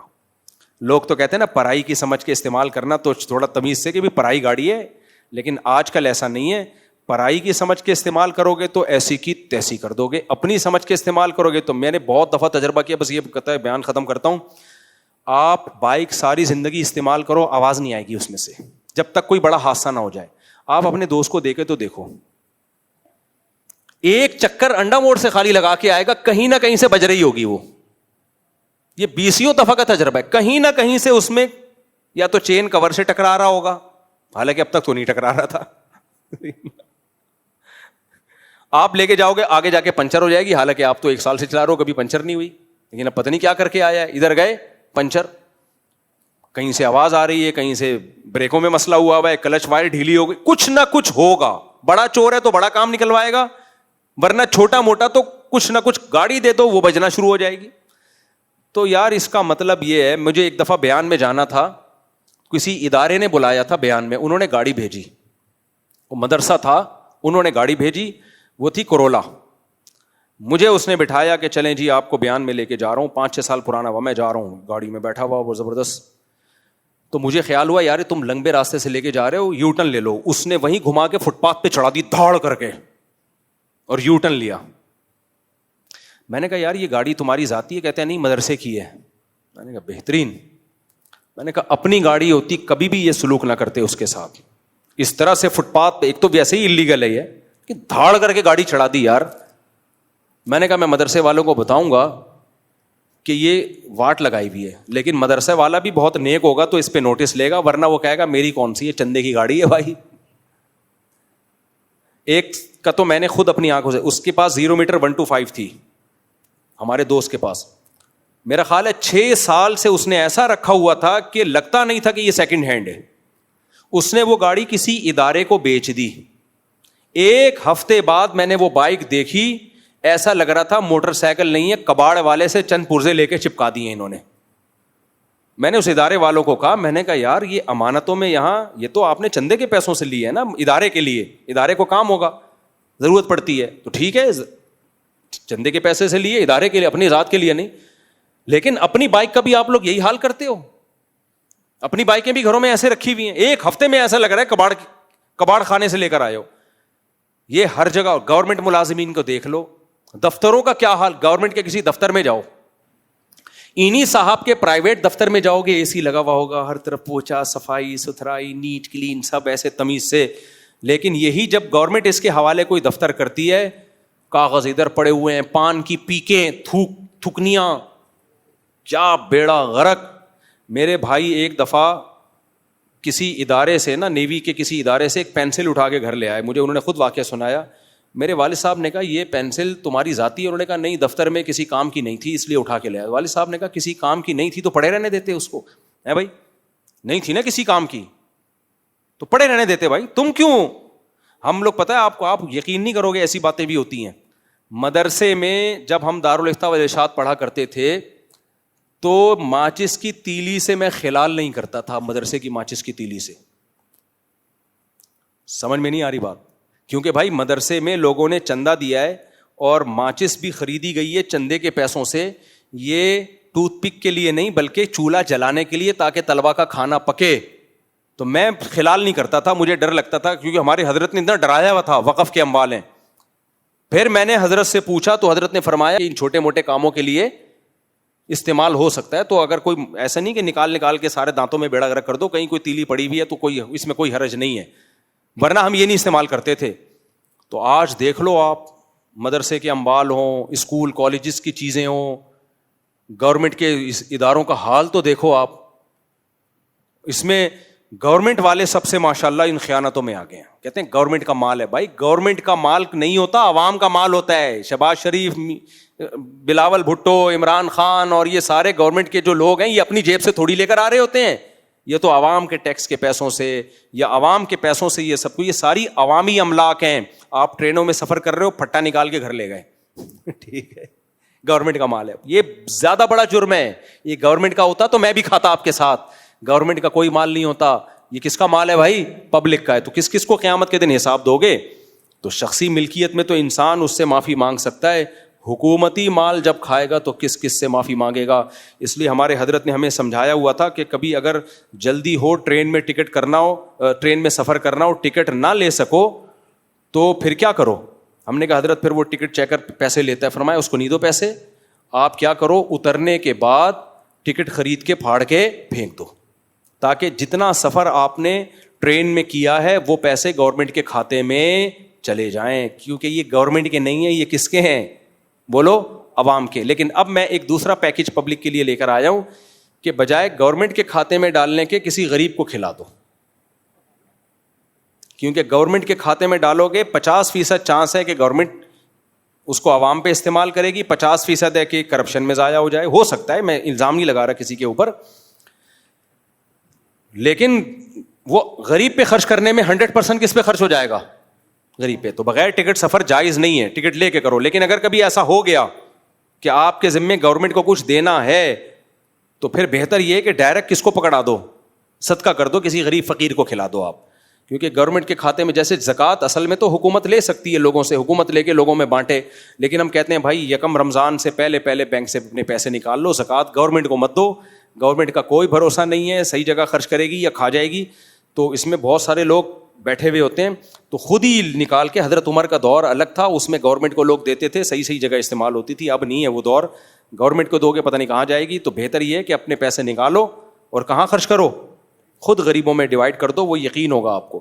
تو یہ امانتوں میں خیانت ہے. انشاءاللہ آگے پھر وعہدہم راعون, اللہ نے ایگریمنٹ کی پابندیوں کا بھی حکم دیا. تو اللہ ہم سب کو امانتوں میں خیانت سے بچنے کی توفیق عطا فرمائے. اور آج کے بیان کا خلاصہ 2 لفظوں میں بیان کر دوں میں.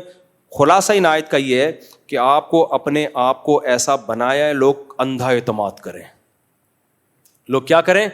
اپنے راز آپ کے سامنے رکھ سکیں کہ یار یہ راز فاش نہیں کرے گا, اس سے دل کی بات کہہ لو. اپنی برائیاں وہ آپ کے سامنے کر سکیں, ان کو پتا ہو کہ یار میں اپنی برائی اس کے سامنے بیان کروں گا تو یہ میرا عیب چھپائے گا. مجھے یاد ہے ایک پیر و مرشد کے سامنے کسی نوجوان نے بتایا کہ مجھے کوئی غلط کام کی عادت پڑ گئی ہے تو میری اصلاح کریں. اس پیر نے کسی اور کو بتایا کہ یہ مجھے یہ کہہ رہا تھا. میں نے کہا یہ پیر ہے جاہل کا. دیکھو وہ آپ پہ اعتماد کر کے اپنی برائی بیان کر رہے ہیں تاکہ آپ اس کی اصلاح کریں, اور آپ جا کے کسی اور کو بتا رہے ہیں. تو یہ تو بہت غلط ہو گیا نا. وہ پیر نہیں ہے, پھر وہ جاہل ہے. تو آپ نے اپنے آپ کو ایسا بنانے, میں نے بھی آپ نے بھی, کہ لوگ ہم پہ اندھا اعتماد کریں. بھائی جو اس کے پیسے ہیں, جو ہمارے پیسے ہیں وہ ہمارے ہی ہیں, وہ اس کے لاکر میں رکھوائیں گے تو اس کی نظریں خراب. بہنیں بتا دیتی ہیں بھائی کو میرے پاس اتنے پیسے ہیں, گئے. بھائی پتہ ہے بہن سے کیسے, ایک خاتون نے مجھے کہا میں اپنے بردر کو بتانا چاہتی ہوں میرے پاس 1 کروڑ روپے آئے ہیں, فلاں جگہ سے آئے ہیں, تو میں بتا دوں. بتا دو, پھر یہ نہیں کہنا کہ وہ گئے کہاں. کہہ رہی نہیں میرے بردر تو, میرے بھائی تو بہت نیک ہیں, تبلیغ میں بھی وقت لگاتے ہیں, اور جو ہے وہ تو بہت نیک ہیں. میں نے کہا جو تبلیغ میں وقت لگاتا ہے نیک ہوتا ہے, اس کا چوری کا طریقہ الگ ہوتا ہے. جو ڈاکو ہو اس کا چوری کا طریقہ الگ, چور کا چوری کا طریقہ الگ. چور تو ہے لاکر سے چوری کرے گا, ڈاکو کیا کرے گا, گن پوائنٹ پہ لے کے جائے گا. نیک آدمی پتہ ہے کیا کرے گا؟ میں نے کہا نیک آدمی یہ کرے گا, جس دن آپ نے بتا دیا نا میرے پاس 1 کروڑ رہے ہیں, تو بھائی کو اس دن نیند نہیں آئے گی, بولے گا یار کوئی وہ خود تو دھیلا ہے نہیں, اور دھیلا ہو بھی تو دوسرے کے پیسوں پہ جو بزنس کا مزہ ہے نا, خدا کی قسم وہ اپنے پیسوں پہ نہیں ہے. ہمارے والد صاحب کہا کرتے تھے جب بھی کوئی آئے نا اور کہے مفتی صاحب اتنے لاکھ روپے دے دو, میں بزنس کر رہا ہوں, آدھے آپ کے آدھے میرے, تو اس سے بولا کرے یہ پورے لاکھ خود ہی اپنے لگا لے, پورے تیرے. کتنا بہترین مشورہ ہے یا نہیں ہے؟ اچھا والد صاحب مجھے یہ بھی کہتے تھے یہ بات اس وقت تک سمجھ میں آئے گی نہیں جب تک نقصان نہیں ہوگا. بہت بتاتے تھے کبھی کسی کو پیسے مت دینا بزنس کے لیے. کوئی آج قابل اعتماد بہت کم لوگ ہیں, ہمیں کیا پتا چلے گا کون ہے یا نہیں. بہت منع کرتے تھے, لیکن ساتھ میں یہ جملہ بھی لگاتے تھے کہ سمجھ میں پھر بھی نہیں آئے گا جب تک ڈوبیں گے نہیں. واقعی میرے ڈوبے, مجھے سمجھ میں آ گیا. اور میں اب لوگوں کو کہتا ہوں تمہیں میں منع کر رہا ہوں, نہ باپ کو پیسے دو, باپ کی ویسے خدمت کرو کاروبار کے لیے, نہ باپ کو, اور سسرال کو تو بیڑا غرق. داماد کو دے دیے, اب گئے. ہزاروں میں کوئی ایک آدھ ہوتے بھی ہیں, میرا داماد نہ غصے ہو جائے نا, تو ہزاروں میں کوئی ایک آدھ ہوتے ہیں. میں سیف سائڈ رکھتا ہوں کہ کوئی مجھے پکڑے تو بولے بھائی میں نے 2-4 لوگوں کے بارے میں کہا تھا, وہ نہیں ہے. تو داماد کو دے دیے, شوہر کو دے دیے, اور بھائی کو دے دیے, گئے اب نہیں ملتا. تو والد صاحب کہتے تھے کہ جب بھی کوئی آئے کہ اتنے پلاک دے دو, بزنس کروں گا, آدھے تمہارے آدھے آپ کے. تو بولو پورے اپنے لگا لے, پورے تیرے. میں نہیں چاہتا کہ تیرے آدھے میرے پاس آئیں, پورے کس کے, تیرے. تو ایسا ہی ہوا. بس بات کو ختم کر رہا ہوں. میں کیا کہہ رہا تھا یار, میں جلدی سے, ابے نہیں بڑی اچھی مثال, ابے نہیں یار اتنی اچھی مثال آ رہی تھی وہ نکل گئی. ہاں وہ بہن کا فون آیا نا, تو میں نے کہا دیکھو وہ اس کے دل میں خیال آئے گا رات کو, یار 1 کروڑ روپے سے میں بزنس کروں گا, پھر آدھے بہن کو دوں گا, پھر آدھے میں خود رکھوں گا, بہن بھی کروڑ پتی, میں بھی کروڑ پتی. صبح یہ شیطان دل میں کیا کر رہا ہوتا ہے, ڈال رہا ہوتا ہے. میں نے کہا اس کے بعد آپ اس کو پیسے دو گی, وہ شروع میں پروفٹ بھی دے گا, اس کے بعد چونکہ دوسرے کے پیسوں پہ آدمی کو وہ محنت نہیں ہوتی, وہ رسک لے لیتا ہے, داؤ پہ لگا دیتا ہے, جوئے کھیل لیتا ہے. وہ اپنے پیسوں پہ وہ غلطی نہیں کرتا. تو پھر وہ کرے گا یہ, اور اس کے بعد ختم. نہیں آیا سمجھ میں, دے دیے الحمدللہ, شوہر کو دیے, بھائی کو دیے. سب کا رزلٹ آخر میں کیا ہوتا ہے, رشتہ داریاں نفرت میں تبدیل, خونی رشتوں میں خونی لڑائیاں شروع. بھائیوں کے ساتھ واقعات آئے ہیں. میں منع کر رہا ہوں سگے بھائی کو مت دو. بھائی میرا بہت پیارا بھائی ہے, چہیتا بھائی ہے. میں نے کہا چہیتا ہی رہنے دے, تلواریں نکلیں گی. اور ہوا پھر وہ قتل و غارت تک کی دھمکیاں دینے لگے. تو اس لیے میرے بھائی امانت ختم. تبھی قرآن کہہ رہا ہے نیک لوگ مارکیٹ سے کیا ہے, شارٹ ہیں. خالی نماز روزے سے نہیں بنتے. آپ اپنے آپ کو ایسا بناؤ لوگ کہیں لے لو یار پیسے. میرے پاس آتے ہیں نا, مجھے کہتے ہیں یہ کاروبار کے لیے 1 کروڑ روپے مفتی صاحب لے لو, لگاؤ. کہتا ہوں یہ 1.5 کروڑ میری طرف سے لے لے, میں نہیں لگا رہا, میں نہیں دیتا 1.5 کروڑ, لیکن مثال دے رہا ہوں. آئے میرے پاس لوگ, میں نے کہا بھائی میں ڈوب گئے تو میں کہاں سے, میں تو منہ چھپاتا پھروں گا. میں اب تک اللہ نے سوسائٹی میں عزت بچائی ہوئی ہے بھائی, کوئی میرے اوپر انگلی نہیں اٹھاتا کہ مفتی صاحب کرپٹ ہیں, پیسے کھا گئے. تو یہ عزت رہنے دے میرے بھائی, ٹھیک ہے, اپنے پیسے اپنے پاس رکھ. اللہ بچائے ہم سب کو. تو امانت میں خیانت سے اللہ ہمیں بچائے. وما علینا الا البلاغ. وہ نظام یقینی جنتی کوئی بھی نہیں ہے, شہید بھی نہیں ہے. جبکہ حدیث کے درمیان 2 بیٹیوں کو پال کر جوان کر دیا, میں اس کے جنتی ہونے کی ضمانت دیتا ہوں. دیکھو حدیث میں آتا ہے شہید بھی جنتی ہے, جس نے 3 بیٹیوں کی کفالت کی یا 3 بہنوں کی, میں اس کے لیے جنت کی ضمانت دیتا ہوں. یہ ساری حدیثیں برحق ہیں, لیکن پھر بھی ہمیں حدیث ہی میں منع کیا گیا, کسی شخص کی طرف اشارہ کر کے جنتی یا جہنمی نہیں کہہ سکتے. اب آپ کہو اس کی تو 9 بیٹیاں ہیں, ہمارے ایک دوست ہیں ان کی 9 بیٹیاں ہیں. میں نے کہا یار نبی نے 3 بیٹیوں کی کفالت پہ جنت کی ضمانت لی, آپ کے لیے تو 3 دفعہ ضمانت ہے. اب وہ کہیں اس کا مطلب میں کنفرم جنتی ہوں. نہیں بھائی آپ کنفرم جنتی نہیں ہو. سوال پیدا ہوتا ہے جب میں 3 دفعہ میرے لیے ضمانت ہے تو میں کنفرم کیوں نہیں ہوں. کنفرم اس لیے نہیں ہو کہ ہو سکتا ہے کوئی ایسا کام کر رہے ہو جس پہ کنفرم جہنمی بھی بن رہے ہو. صحیح ہے, ایسا کام کر رہے ہو جس پر جہنمی ہونے کی بھی بعض گناہ ایسے ہیں جس پر نبی نے کنفرم جہنمی قرار دیا ایسے شخص کو. حدیث میں آتا ہے اس شخص پر اللہ کی لعنت جس کو بوڑھے ماں باپ ملے اور اس نے ان کی خدمت کر کے اپنے اوپر جنت کو واجب نہیں کر لیا. کیا مطلب, جس کو بوڑھے ماں باپ ملے اور اس نے اگنور کر دیا, کنفرم لعنتی, کنفرم جہنمی ہے. تو اس لیے قیامت کے دن پلس مائنس ہوگا. کچھ چیزیں کنفرم جہنمیوں والی ہوں گی, کچھ چیزیں کنفرم جنتیوں والی ہوں گی. تو ترازو کے پلڑے میں رکھا جائے گا کہ جنت کی گارنٹیاں اس کے پاس زیادہ ہیں یا جہنم والی گارنٹیاں زیادہ ہیں. اس لیے اسپیسیفک کسی خاص فرد کی طرف اشارہ کر کے ہم نہیں کہہ سکتے کہ شہید جنتی ہوتا ہے, لیکن کسی شہید کو کہنا یہ 100% جنتی ہے, اس لیے ٹھیک نہیں ہے. بھائی اس کے دل میں ریا تھی یا لوگوں کا قرضہ لے کے شہید ہوا ہے. بعض لوگ اس لیے شہید ہوتے ہیں کہ اب قرضہ تو ادا ہو نہیں رہا, شہید ہو جاؤ یار, کھا کے قرضہ لے کے مر جاؤ.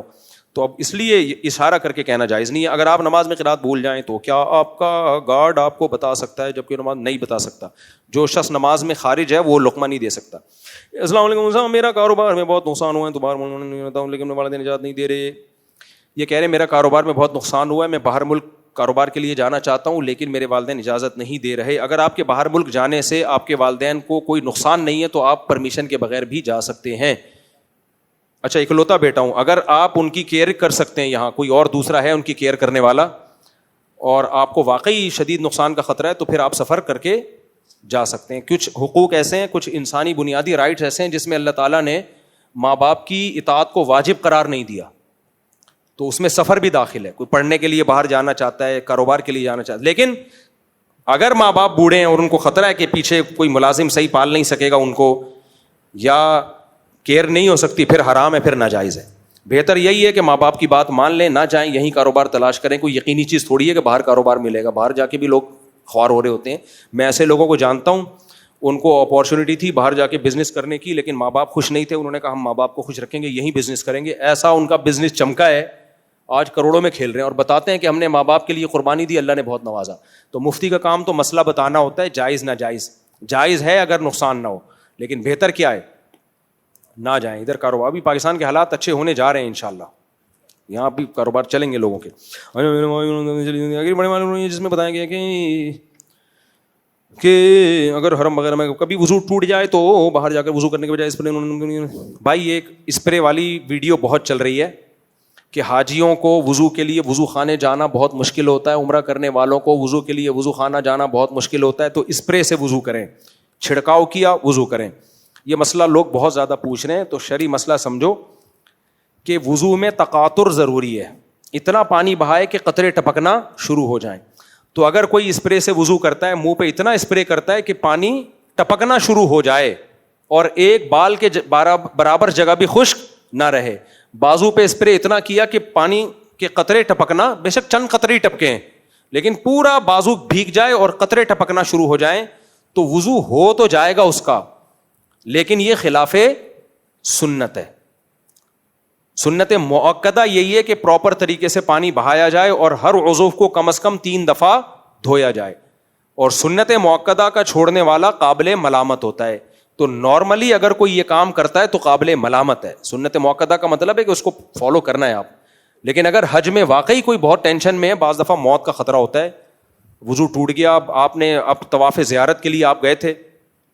اچھا حج میں صرف ایک طواف ہی ایسی عبادت ہے اور نماز جو وضو کے بغیر نہیں ہوتی, لہذا یہ اسپرے سے اگر آپ نے وضو کرنا ہے تو صرف طواف کے طور پر آپ استعمال کر سکتے ہیں. اس کو نارملی یہ ٹھیک نہیں ہے, بغیر وضو کے بیٹھے رہیں آپ.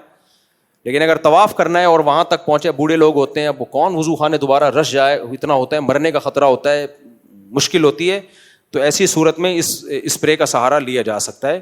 تو اس اسپرے سے یعنی اتنا اسپرے کیا جائے کہ قطرے ٹپکنا شروع ہو جائے, تو پھر اس کی گنجائش ہے, یہ جائز ہے, لیکن اس کا معمول نہ بنایا جائے. مجبوری میں جائز ہے, خلاصہ یہ نکلا کہ بغیر مجبوری کے جائز نہیں ہے. مفتی سے میرا کرو نے بہت پسند ہو گیا, میرے بہت جلدی 2 خاندان میرے شادی ہوئی ہے بڑی بہن کی بریلوی عقیدے والے خاندان سے, جبکہ میرا بہنوئی کیا کہتے ہیں, اور المدد یا رسول اللہ, اپنے پیر جو مر چکا ہے اس سے بھی دعا مانگتا ہے. بھائی صاحب اگر وہ اتنا, بریلوی سے بھی نکاح جائز ہے, سارے بریلوی ایک جیسے نہیں ہوتے, شرکی عقیدہ ہر ایک کا نہیں ہوتا, لیکن اگر ایسا عقیدہ ہے کہ وہ قبر سے باقاعدہ دعا مانگ رہے جا کے پیر و مرشد کو, یا مدد کہتا ہے اور اس کی نیت یہ ہوتی ہے کہ پیر مدد کر سکتے ہیں, تو پھر تو نکاح ہوا ہی نہیں ہے, چاہے دیوبندی ہو چاہے بریلوی ہو, اہل حدیث ہو. اس لیے سوال یہ نہیں ہونا چاہیے بریلوی سے نکاح جائز ہے یا نہیں, بریلوی کے پیچھے نماز جائز ہے یا نہیں. بھائی دیوبندی ہو, بریلوی ہو, اہل حدیث ہو, کسی کا بھی یہ عقیدہ ہو کہ پیر مرشد اپنی قبر میں بیٹھ کے مدد کر سکتے ہیں, اسباب سے ہٹ کے اللہ نے ان کو اختیارات دے رکھے ہیں, تو اس سے نہ نکاح جائز ہے. کیونکہ دیوبندیوں میں بھی ایسے لوگ موجود ہیں, خالی بریلویوں میں نہیں ہے. کچھ دیوبندی اس عقیدے کے حامل اپنے پیر کے بارے میں سمجھتے ہیں وہ جہاں بھی ہوتا ہے اس کو ہمارے سب حالات کا علم ہوتا ہے, تو یہ شرکی عقیدہ ہے. تو ایسے شخص سے نکاح بھی جائز نہیں ہے. نکاح ہو گیا تو وہ کالعدم ہے, تو خلا لیں, علیحدگی لیں اس سے. ایسی صورت میں عدالتی خلا بھی لیا جا سکتا ہے.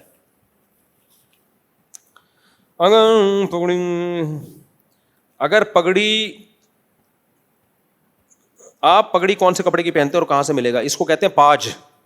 یہ جاپانی کپڑا ہے, پاج کے نام سے ہے. سوراب گوٹ سے بھی ملے گا اور لیاری میں مدینہ مارکیٹ ہے وہاں سے بھی ملے گا.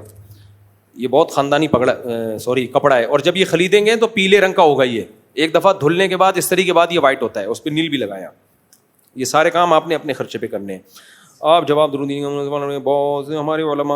بہت سے ہمارے اپنے علماء آپ پر اعتراض کرتے ہیں کہ مفتی صاحب کے پاس سرسری علم ہے, اردو ترجمے والا علم ہے, مفتی صاحب کو گھومنے پھرنے سے فرصت ملے تو کچھ کتابی مطالعہ کر کے اپنی استعداد بڑھائیں, اور بہت سے مسائل آپ کے جمہور سے ہٹ کر بھی ہیں. میں نے 25 سال جامعۃ الرشید میں ٹیچنگ کی ہے, یعنی 25 سال کا تجربہ ہے میرا.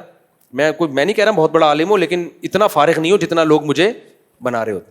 میرے سفر تو ابھی 4-5 سال سے شروع ہوئے ہیں نا, اور وہ بھی سال میں ایک سفر ہوتا تھا. اب یہ 2 سال سے کنٹینیوسلی سفر میرے شروع ہوئے. اس سے پہلے تو بھائی ہم نے پہلے دارالفتہ میں پڑھا ہے, 22-23 سال کنٹینیو افتاء کا کام کیا ہے, بڑے علماء کی نگرانی میں بیٹھ کے دارالفتہ کتابیں پڑھائی ہیں, جن میں عربی ادب کی کتابیں بھی ہیں. 20 سال تو کنٹینیو پڑھائی ہیں بغیر سفروں کے, اور وہ ساری عربی کتابیں. اگر اردو کتابیں ہوتی تو وہ عربی کتابیں کیسے پڑھائی ہوتی, جن میں 3-4 سال تو صرف عربی گرامر پڑھائی ہے, پڑھی نہیں پڑھائی ہے. اس کے بعد پھر عربی کتابیں جو بھی فقہ کی ہیں, حدیث کی ہیں, عربی ادب کی ہے, متنبی ہے, اور آپ کے حماسہ ہے, اور مقامات ہے, یہ ساری کتابیں کئی بار پڑھائی ہیں الحمدللہ. تو اتنے فارغ نہیں ہیں جتنا لوگ ہمیں. ہدایہ پڑھائی ہے جو فقہ کی سب سے بڑی کتاب سمجھی جاتی ہے. پھر دارالفتہ میں فتوے کی جو تحقیقی کام ہے وہ کنٹینیوسلی 20 سال کیا ہے. 20 سال کم نہیں ہوتے میرا خیال ہے, لنگڑے لولے طریقے سے بھی کیا ہو تو 20 سال بھی ایک بہت بڑی مدت ہوتی ہے. تو اب میں زیادہ اب میرے اسفار بہت زیادہ شروع ہوئے ہیں, ورنہ پہلے میرے ہفتے میں 2 بیان ہوتے تھے, اور باقی تو سارا جامعۃ الرشید میں اب بھی جاتا ہوں. ابھی بھی اللہ کا شکر ہے, میں بہت نالائق ہوں, لیکن 3 سال سے بخاری پڑھا رہا ہوں, 3-4 سال سے مشکات پڑھا رہا ہوں, اور میرے حسامی کے اصول فقہ کے لیکچر ہیں, آڈیو لیکچر, وہ آپ سن لیں. اس کے بعد آپ کہتے ہیں نا کہ فارغ ہوں, تو پھر کہنا آپ کا حق بنتا ہے. اور میں ہوں بھی, جو بڑے علماء ہیں ان کے مقابلے میں تو ہم واقعی فارغ ہیں, ہماری کیا حیثیت ہے ان کے مقابلے میں. لیکن لوگ جو یہ تبصرہ کر رہے ہوتے ہیں, تبصرہ آپ ضرور کریں, لیکن کسی شخص کے پورے حالات جان کے. عوامی بیانات سے آپ یہ اثر لینا کہ مفتی صاحب مسائل میں فارغ ہیں, یہ ٹھیک نہیں ہے. عوامی مجلس کی باتیں کچھ اور ہوتی ہیں, علماء کی باتیں یعنی علماء کے سامنے جو ٹیچنگ ہے, تدریس ہے, وہ کچھ اور ہوتی ہیں. تو مشکات کے بھی میرے لیکچر یوٹیوب پہ پڑے ہوئے ہیں, وہ بھی سن لیں. اس کے بعد جا کے رائے قائم کریں. تو ہو سکتا ہے جتنا آپ سمجھ رہے ہیں اس سے بھی زیادہ فارغ نکلوں میں. آپ کہ ہم تو ان کو کچھ سمجھتے تھے تو بالکل ہی فارغ نکلے, لیکن اس کے بعد آپ کو تبصرہ کرنے کا حق ہوگا, اس سے پہلے تبصرہ کرنے کا حق نہیں ہے. اپنا خیال رکھیے گا اپنے خرچے پہ. اور میرے جو مسائل جمہور امت سے خلاف ہیں, میں دعویٰ کر کے کہتا ہوں کوئی ایک مسئلہ بھی میرا جمہور کے خلاف نہیں ہے, کوئی ایک مسئلہ بھی. تو اس لیے کوئی مثال دیں, کوئی ایک مسئلہ. میں غیر مقلد نہیں ہوں, یہ ہمارے ہاں اہل حدیث ہیں کہ اس کا مسئلہ کچھ اور, ان کا اپنا اجتہاد کچھ اور. پرسوں ایک میرے پاس شخص آیا جو اہل حدیث تھا, حنفی ہو گیا, شاید یہاں بیان میں بیٹھا ہوا بھی ہو, حنفی ہو گیا. میں نے کہا آپ کیسے حنفی ہوئے؟ کہہ رہے میں نے 10 اہل حدیث علماء سے مسئلے پوچھتا تھا نا, 10 کے 10 کے الگ جواب ہوتے تھے, تو میں بوکھلا گیا کہ یار میں اس کو اپنی اولاد میں لے کے نہیں چل سکتا. ہر آدمی مجتہد ہے بھائی, تو کیا اس کا نتیجہ تو نکلے گا. میں تو چلو ٹھیک ہے, اہل حدیث کی حد تک تو معاملہ ٹھیک ہے, وہ اہل سنت والجماعت میں ہی داخل ہیں, ان کا مقصد بھی قرآن اور سنت کو فالو کرنا ہے. لیکن اس طرح میں اگر بے لگام چلوں گا, آگے میری اولاد 2 ہاتھ اور آگے نکلے گی, ہوتے ہوتے آخر میں غامدیت کی طرف چلی جائے گی. تو بہتر نہیں ہے, صدیوں سے ایک فقہ متواتر متوارث چلا آ رہا ہے, خلافتیں چلی ہیں اس پہ, تو اسی کو آرام سے لے کے چلو. تقلید تو کرنی ہے بھائی. آپ احناف کی نہیں کرو گے تو اہل حدیث عالم کی تقلید شروع کر دو گے, آپ کے پاس تحقیقی علم تھوڑی ہے. تو تقلید تو کرنی ہے, تو بہتر نہیں ہے, صدیوں سے ایک متواتر متوارث فقہ چلا آ رہا ہے تو اسی کو فالو کرو. آدھے سے زیادہ امت جس کو فالو کر رہی ہے, آدھی سے کچھ امت جو ہے فقہ, دیکھو 50% سے زیادہ ہیں اس وقت حنفی, 30% کے قریب شافی ہیں, 17% کے قریب مالکی ہیں, اور 2% حنبلی ہیں, 1% بکھرے ہوئے لوگ ہیں. وہ کہتے ہیں ہم خود اجتہاد کریں گے, ہم کسی کی تقلید نہیں کریں گے. تو ان میں ہر شخص کی رائے مختلف, ہر شخص کا طلاق کا فتویٰ مختلف. یہ 3-4 دن پرانی بات ہے, CCTV کیمرے سے نکل بھی آئے گی. اگر کوئی کہتا ہے نہیں ہم نہیں مانتے, تو وہ ہو سکتا ہے کیمرے میں اگر ریکارڈنگ چل رہی ہے آواز, تو وہ ریکارڈنگ بھی آ جائے گی کہ وہ اہل حدیث تھا, وہ حنفی ہوا اسی بیس پہ. کہ یار ہم تو, میں کہتے جس عالم سے پوچھوں الگ جواب ملتا ہے, چند مسائل میں اتفاق ہے, باقی سب. اور میں ان کی نیت پہ شک نہیں کر رہا, وہ اجتہاد کرتے ہیں ہر شخص, تو ہر ایک کا اجتہاد دوسرے سے کیا ہوتا ہے, مختلف ہوتا ہے. تو میں غیر مقلد نہیں ہوں کہ میں اجتہادات کر کے لوگوں کو گمراہ کروں. میری وہی رائے ہوتی ہے اور مدلل ہوتی ہے, میں اندھا مقلد نہیں ہوں. تبھی میرے جو فقہی مسائل, اختلافی مسائل پہ دلائل کے ساتھ جو میں نے کلپ ریکارڈ کروائے ہیں, ایک دفعہ کرواتا ہوں, الحمدللہ قیامت تک اب تک کی رپورٹ یہ ہے کہ اس کا جواب نہیں ملتا, اب تک کی رپورٹ یہ ہے. تو وہ آپ سنیں تو میرا کوئی مسئلہ جمہور کے خلاف نہیں ہے, اگر کوئی ہے تو وہ لے کر آئیں, مثال دیں, پھر میں بتاؤں گا کہ یہ جمہور کے خلاف ہے یا نہیں ہے. بعض آپ کو لگ رہے ہوتے ہیں کچھ چیزیں امام حنیفہ کے کھاتے میں زبردستی ڈالی ہوئی ہیں حنفیوں نے. حنفی بھی تھوڑی دودھ کے دھلے ہوئے ہیں. اب حنفی لوگ کہتے ہیں ہم جو بدعت کریں امام حنیفہ کے کھاتے میں ڈالو اور اس کو صحیح کرنے کی کوشش بھی کرو. یہ کام میں نہیں کرتا. میں علماء دیوبند کو برحق ضرور سمجھتا ہوں, لیکن میں نے کلمہ دیوبندیت کا نہیں پڑھا ہے. اور مجھے اپنے علماء دیوبند کے اکابر ہونے پر فخر اس لیے کہ ہمارے علماء دیوبند بھی اگر سمجھتے تھے ہمارے بڑے بزرگ میں کسی سے غلطی ہوئی ہے تو وہ بھی رجوع کرتے تھے. یہ چیز بھی ہم نے اپنے بڑوں سے سیکھی ہے. تو ہم اندھے مقلد نہیں ہے کہ کسی دیوبندی بزرگ سے کچھ ہو گیا تو پتھر پہ لکیر اس کو صحیح کرنا ہے. نا نا نا, ہم پہلے کہتے ہیں بھائی اگر کسی دیوبندی عالم سے چاہے میرا پیر و مرشدی کیوں نہ ہو, اگر وہ کوئی غلط مسئلہ بیان کرے گا, غلطی ہوتی ہے ہر انسان سے, ہمیں لگ گیا یہ قرآن و سنت کے خلاف ہے, ببانگے دوہل بیان کر دیں گے, چاہے آپ کو اچھا لگے چاہے آپ کو برا لگے. اب یہ چیز بعض دیوبندیوں کو بری لگتی ہے کہ نہیں جی جو ہم کہہ رہے ہیں وہی کہو. یہ نہیں ہو سکتا میرے بھائی, یہ ہمارے اکابر کی روش نہیں تھی تو ہم کیوں اس کو صحیح کہہ لیں, وہ نہیں, it isn't possible. Jamiatul Alhasnain کہاں ہے بھائی؟ جامعۃ فیصل آباد سے لوگ آئے ہوئے ہیں, کہاں ہیں؟ السلام علیکم, کیا حال ہے بھائی؟ ٹھیک ٹاک, سب سیٹ مارکیٹ میں. مجھے اپنی بیوی اور سسرال والوں سے نفرت ہوتی جا رہی ہے. میرا سوال یہ ہے کہ مجھے اپنی بیوی اور سسرال والوں سے نفرت ہوتی جا رہی ہے کیونکہ وہ عزت نہیں کرتے میری. کبھی دل کرتا ہے طلاق دے کر دوسری شادی کر لوں. ان کو یہ خطرہ ہے کہ سسرال والے عزت نہیں کر رہے تو نہ کرواؤ, تمہارا کیا لینا دینا. تو یہ جو ناک پہ مکھی بٹھانے والے داماد ہوتے ہیں یہ ویسے ہی بہت برے لگتے ہیں. بھائی ان کی بیٹی تمہارے گھر میں, اس کے ساتھ محبت عزت کا معاملہ رکھو, سسرال جاؤ پوچھ لیں ٹھیک ہے, نہیں ہے تو سسرال کے ٹکڑوں پہ تھوڑی پلتے ہو یار. یہ باتیں وہ کرتا ہوا اچھا لگتا ہے جو سسرال کے ٹکڑوں پہ پل رہا ہو. آپ تھوڑی پل رہے ہو, عزت دینی ہے دو, نہیں دینی ہے ایسی کی تیسی جاؤ. تو یہ تو گھٹیا سوچ ہے, میرے خیال ہے یہ ٹھیک نہیں ہے. کوئی اور اعتراض کریں کہ بیوی بد اخلاق ہے, زبان چلاتی ہے, تو پھر میں اس پہ نوٹس لوں گا انشاءاللہ. ایسا چو جاننے والا ہے اس سے بات کروں گا کہ یار اس کی بیوی ٹھیک کر دے. لیکن یہ بات مجھے سمجھ میں نہیں آ رہی کہ سسرال والے عزت نہیں دے رہے, نہ دیں عزت ایسی کی طرف جاؤ. یہ ایسا ہی ہے جیسے کوئی کہ میرے پڑوسی عزت نہیں دے رہے, میرے وہ رکشے والا عزت نہیں دے رہا, تو نہ بھائی تو ریزرو رہے ان سے نہ زیادہ تعلق رکھ. مفتی صاحب ٹیکسی والا تمیز سے بات نہیں کر رہا مجھ سے. اب آپ کہو کہ بھائی سسرال ٹیکسی والے تھوڑی ہیں, رشتے دار ہیں, تو عزت دیں تو دے دو, نہیں دے دیں تو ریزرو رہو ان سے. آپ کی مجبوری تو نہیں ہے نا. وہ دین سے آنکھ کا آپریشن, دل سے دعا ہے جی اللہ تعالیٰ آپ کی آنکھ کے آپریشن کو کامیاب کرے. اس زمانے میں تقویٰ والی زندگی کیسے گزارے, لمبا بیان ہے یہ, مختصر سوال پوچھا کریں بجلی.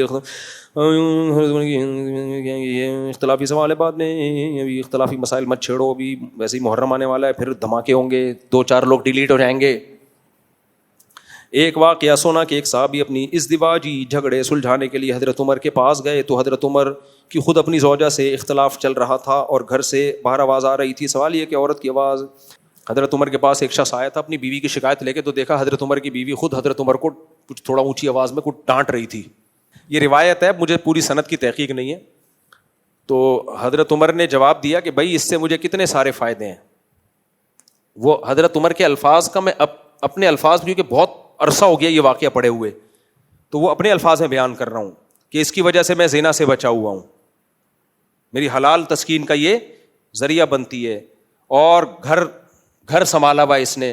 تو خلاصہ ان کا یہ ہے کہ بھائی جب آپ کے کسی سے اتنے فائدے ہوتے ہیں تو کچھ کڑوی کسیلی برداشت کرنی پڑتی ہے. گھر ایسے ہی چلتا ہے, چنگیز خان اور ہلاکو خان کی طرح گھر کو نہیں فتح کیا جا سکتا. تو کچھ آپ برداشت کرو, کچھ وہ برداشت کرے گی, اسی طرح گھر چلے گا. یہ جو لوگ کہہ رہے ہوتے ہیں نا میں بہت زبردست کنٹرول کیا ہوا ہے, ایسے کنٹرول میں ہے, یہ یا تو پھینک رہے ہوتے ہیں یا چنگیز خان کی اولاد سے ان کا تعلق ہوتا ہے, ورنہ ایسا ہوتا نہیں ہے. میرے سامنے آتے ہیں نا یہ کر رہی ہے, وہ آج ایک کیس آیا, میاں بیوی آئے تھے, عورت نے شوہر کی برائیاں شروع کر دی, یہ جھوٹ بولتا ہے, یہ میں نے کہا جھوٹ بولتا ہے, آپ کے حقوق کے بارے میں جھوٹ بولتا ہے. یعنی مثال کے طور پر جو آپ کے واجب حقوق ہیں وہ نہیں دیتا اور اس میں جھوٹ بولتا ہے. کہہ رہے ہیں نہیں جنرلی. میں نے کہا بولنے دو, آپ کا کیا جا رہا ہے. اب مثال کے طور پر شوہر بیٹھا ہوا انڈا موڑ پہ چائے پی رہا ہے, بیوی تو پوچھتی ہے نا کہاں بیٹھے ہوئے ہو, اس کو پتا ہے میں نے یہ بول دیا انڈا موڑ پہ دوستوں کے ساتھ. دوستوں کے لیے بڑا ٹائم ہے. تو پھر آدمی کا کسی کام کا رہتا نہیں ہے, پھر وہ جھوٹ بولتا ہے کہ میں مدنی مسجد بیان سننے کے لیے گیا ہوں. اب غلط تو یہ بھی ہے لیکن تمہارا کیا لینا دینا بھائی, گھر سے باہر ہے تو چھوڑو اس کو, فون کر کے اس کو کنٹرول کر کے. دماغ خراب ہوتا ہے آدمی کا. وہ کو پتا ہے سچ بولوں گا تو, اب جس کی 2 شادیاں ہیں وہ سچ بول سکتا ہے میں دوسری کی باہوں میں بیٹھا ہوا ہوں. ایسا ہوتا نہیں ہے لیکن ایک مثال دے رہا ہوں. تو یہ تو میں نے کہا بھائی آپ کے بیسک حقوق ادا کر رہا ہے نہیں کر رہا, اور آپ کے بیسک حقوق کے معاملے میں اگر جھوٹ بول رہا ہے تو بتاؤ مجھے. باقی جھوٹ بولنا بری بات ہے, اس کو میں الگ سے سمجھا دوں گا, لیکن اس کی ٹینشن آپ مت لو. تو ایسے بہت ساری چیزیں تھیں جو کہنے لگی مجھے گھمانے کے لیے لے کے جاتا ہے لیکن ماں باپ سے چھپا کے. میں نے کہا یار یہ عجائب گھر میں رکھنے کے قابل ہے, اتنا نیک شوہر. میں نے کہا ماں باپ سے چھپا کے, کہہ رہے یار اگر ماں باپ کے کو بتا کے لے کے جاؤں گا تو پھر ماں باپ پوچھیں گے یار ہمیں تو کبھی اتنا گھمایا نہیں, بیوی کو بہت گھما رہا ہے اس لیے مجبوری ہے.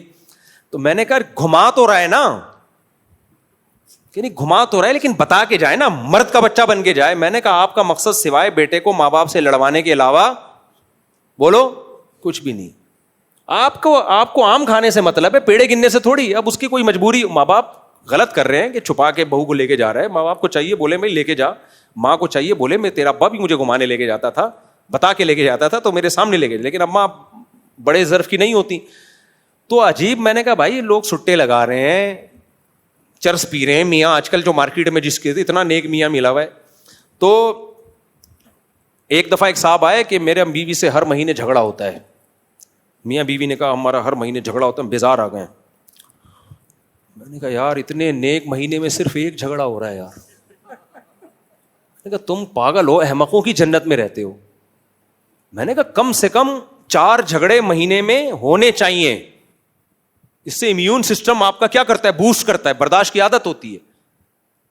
یعنی یہ تم دنیا کو سمجھ رہے ہو کہ 100% جنت الفردوس ہو. یہ ان کے اپنے سافٹ ویئر خراب ہوئے ہوئے, یہ کبھی بھی سکون میں نہیں رہ سکتے بھائی. مہینے میں ایک جھگڑا ہو رہا ہے, اس کو کہہ رہے ہیں جھگڑا کیوں ہو رہا ہے, پاگل لوگ ہیں. تو میں نے پھر ان کو ترغیب دی زیادہ جھگڑے کی. میں نے کہا بہتر یہ کہ ہر ہفتے میں ایک, کم از کم مہینے میں 4, ورنہ آئندہ میرے پاس آنے سے پہلے 2 جھگڑے مجھے رپورٹ چاہیے. 2 جھگڑے نہیں ہوئے تو گارڈ کو بول دوں گا یہاں سے ان کو واپس بھیجو, کم از کم 2 جھگڑوں کی رپورٹ چاہیے مجھے. تو یہ نارملائز کرنے کے لیے, مسل لڑوانے کے لیے نہیں کہ یہ نارمل ہے. کیونکہ بعض لوگ وہ چاہتے ہیں کہ ہمیں بالکل ایسے سکون کی زندگی گزرے, تو پھر وہ سکون کی تلاش میں ڈپریشن کے مریض بن جاتے ہیں. تو ان کا سکون اسی میں ہے کہ یہ اس کے عادی ہو جاؤ, یہ ہوگا, یہ تو ہوگا, تو اسی سے سکون ملے گا. تو آپ یونیورسٹیوں میں نامحرم لڑکیوں کے سامنے کیوں بیان کرنے جاتے ہیں؟ گناہ کی محفل میں جانا جائز نہیں ہے, کیونکہ یہ اس کی علامت ہے کہ آپ اس گناہ پہ راضی ہو. شراب کباب کی محفل ہے, آپ بھی وہاں چلے گئے. لیکن اگر گناہ کی محفل میں آپ گناہ روکنے کے لیے جا رہے ہو تو پھر واجب ہے. اب کوئی آپ سے پوچھتا ہے تو شراب خانے میں کیا کر رہا تھا, تو اگر آپ کو ویسے ہی انجوائے کر رہا تھا تو گناہ گار ہو. اگر آپ کو میں اس لیے بیٹھا تھا تاکہ شرابیوں سے دوستی لگاؤں اور آہستہ آہستہ ان سے شراب کو چھڑواؤں, تو پھر آپ عقل مند ہو گئے, بولو گے ویل ڈن ویل ڈن. تو ہم یونیورسٹیوں میں گناہ کے ماحول میں نہیں جاتے, گناہ کو انجوائے کرنے کے لیے یا ان کو گناہ پہ اپریشیٹ کرنے کے لیے. اس ماحول میں اس لیے جاتے ہیں تاکہ ان کے دل میں دین کی محبت پیدا کی جائے. اگر ہم نہیں جائیں گے تو پھر فنکار اداکار جاتے ہیں, پھر وہ تو ناچ گانے کر کے آتے ہیں. تو اس لیے یہ لازم ہے جانا. جب وہاں آپ کی کوئی حیثیت نہیں بلکہ مہمان خصوصی ملانے جاتے ہیں. کیوں حیثیت نہیں ہے میرے بھائی؟ 1.5-2 گھنٹے کا وہ بیان کروا دیتے ہیں ہم سے طلبا کو بٹھا کے, اور آپ کو کوئی حیثیت نہیں ہے. کیا مفتی رشید احمد صاحب اس طرح کی محفل میں جایا کرتے تھے؟ وہ چونکہ مدرسے میں زیادہ رہے, خانقاہ میں زیادہ رہے, سوشل میڈیا بھی نہیں تھا اس وقت. ہاں مفتی رشید احمد صاحب کے شاگرد اس وقت بھی جاتے تھے, آج بھی جا رہے ہیں. تو اور مفتی رشید احمد صاحب منع نہیں کرتے, کیونکہ مفتی رشید احمد صاحب کے خلیفہ حضرت مفتی عبدالرحیم صاحب ہیں, وہ بھی انہی جیسے تقوی والے ہیں, تو وہ منع نہیں کرتے, وہ تو کہتے ہیں جانا لازم ہے. بھائی دیکھو جب 2 مصیبتیں ہوتی ہیں نا, 2 ضرر, تو دیکھا جاتا ہے کم نقصان کس میں ہے. کم نقصان جانے میں نقصان ہے یا نہ جانے میں؟ نہ جانے میں انتہائی خطرناک نقصان ہے. آج بے پردگی ہے, نہ جانے سے یہ بے پردگی بڑھے گی بلکہ کفر اور الحاد پھیلے گا. ایتھیزم پھیل رہا ہے یونیورسٹیوں میں. ابھی تو صرف ان کے دل میں خدا کا تصور بٹھا دیں, اسلام کی حقانیت, یہ بھی بہت بڑی فتح ہے. آپ کہہ رہے ہو یہ شرعی پردہ کریں, آپ ان کو مسلمان تو بنا لو. یہ حالات چل رہے ہیں اس وقت. واجب ہوا تھا 40 قدم چلے. دیکھو میں سوال اس لیے نہیں پڑھتا کہ جواب سے الٹا کر لو, خود ہی سوال بن جائے گا, ٹائم بچ جاتا ہے اس سے. اگر کسی نے غسل کیا اس کے بعد دوبارہ منی کے قطرے نکل آئے تو دوبارہ غسل کرنا پڑے گا اس کو, کیونکہ وہ بعض دفعہ پوری طرح جسم سے منی خارج نہیں ہوتی. تو اس لیے جب بھی کسی پہ غسل فرض ہو تو یا تو ایک دفعہ پیشاب کر لے وہ اور پھر غسل کرے, پھر اگر قطرے آ بھی گئے تو دوبارہ غسل کرنے کی ضرورت نہیں ہے, یا چند قدم چل لے تاکہ کوئی بھی قطرہ اٹکا ہوا ہے وہ تو نکل آئے, یا گہری نیند سو جائے, سو کے اٹھنے کے یعنی ایک ٹائم گزرے کہ بیچ میں کوئی وقفہ ہو, فاصلہ ہو کسی کام کا. تو سب سے بہتر طریقہ ہے کہ پیشاب کر لے وہ, تو اس پیشاب سے لائن صاف ہو جاتی ہے. تو پھر اگر دوبارہ قطرہ آ بھی جائے تو اس کو اس کا وہ نہیں سمجھا جاتا شریعت کی نظر میں, تو اس سے دوبارہ غسل فرض نہیں ہوتا.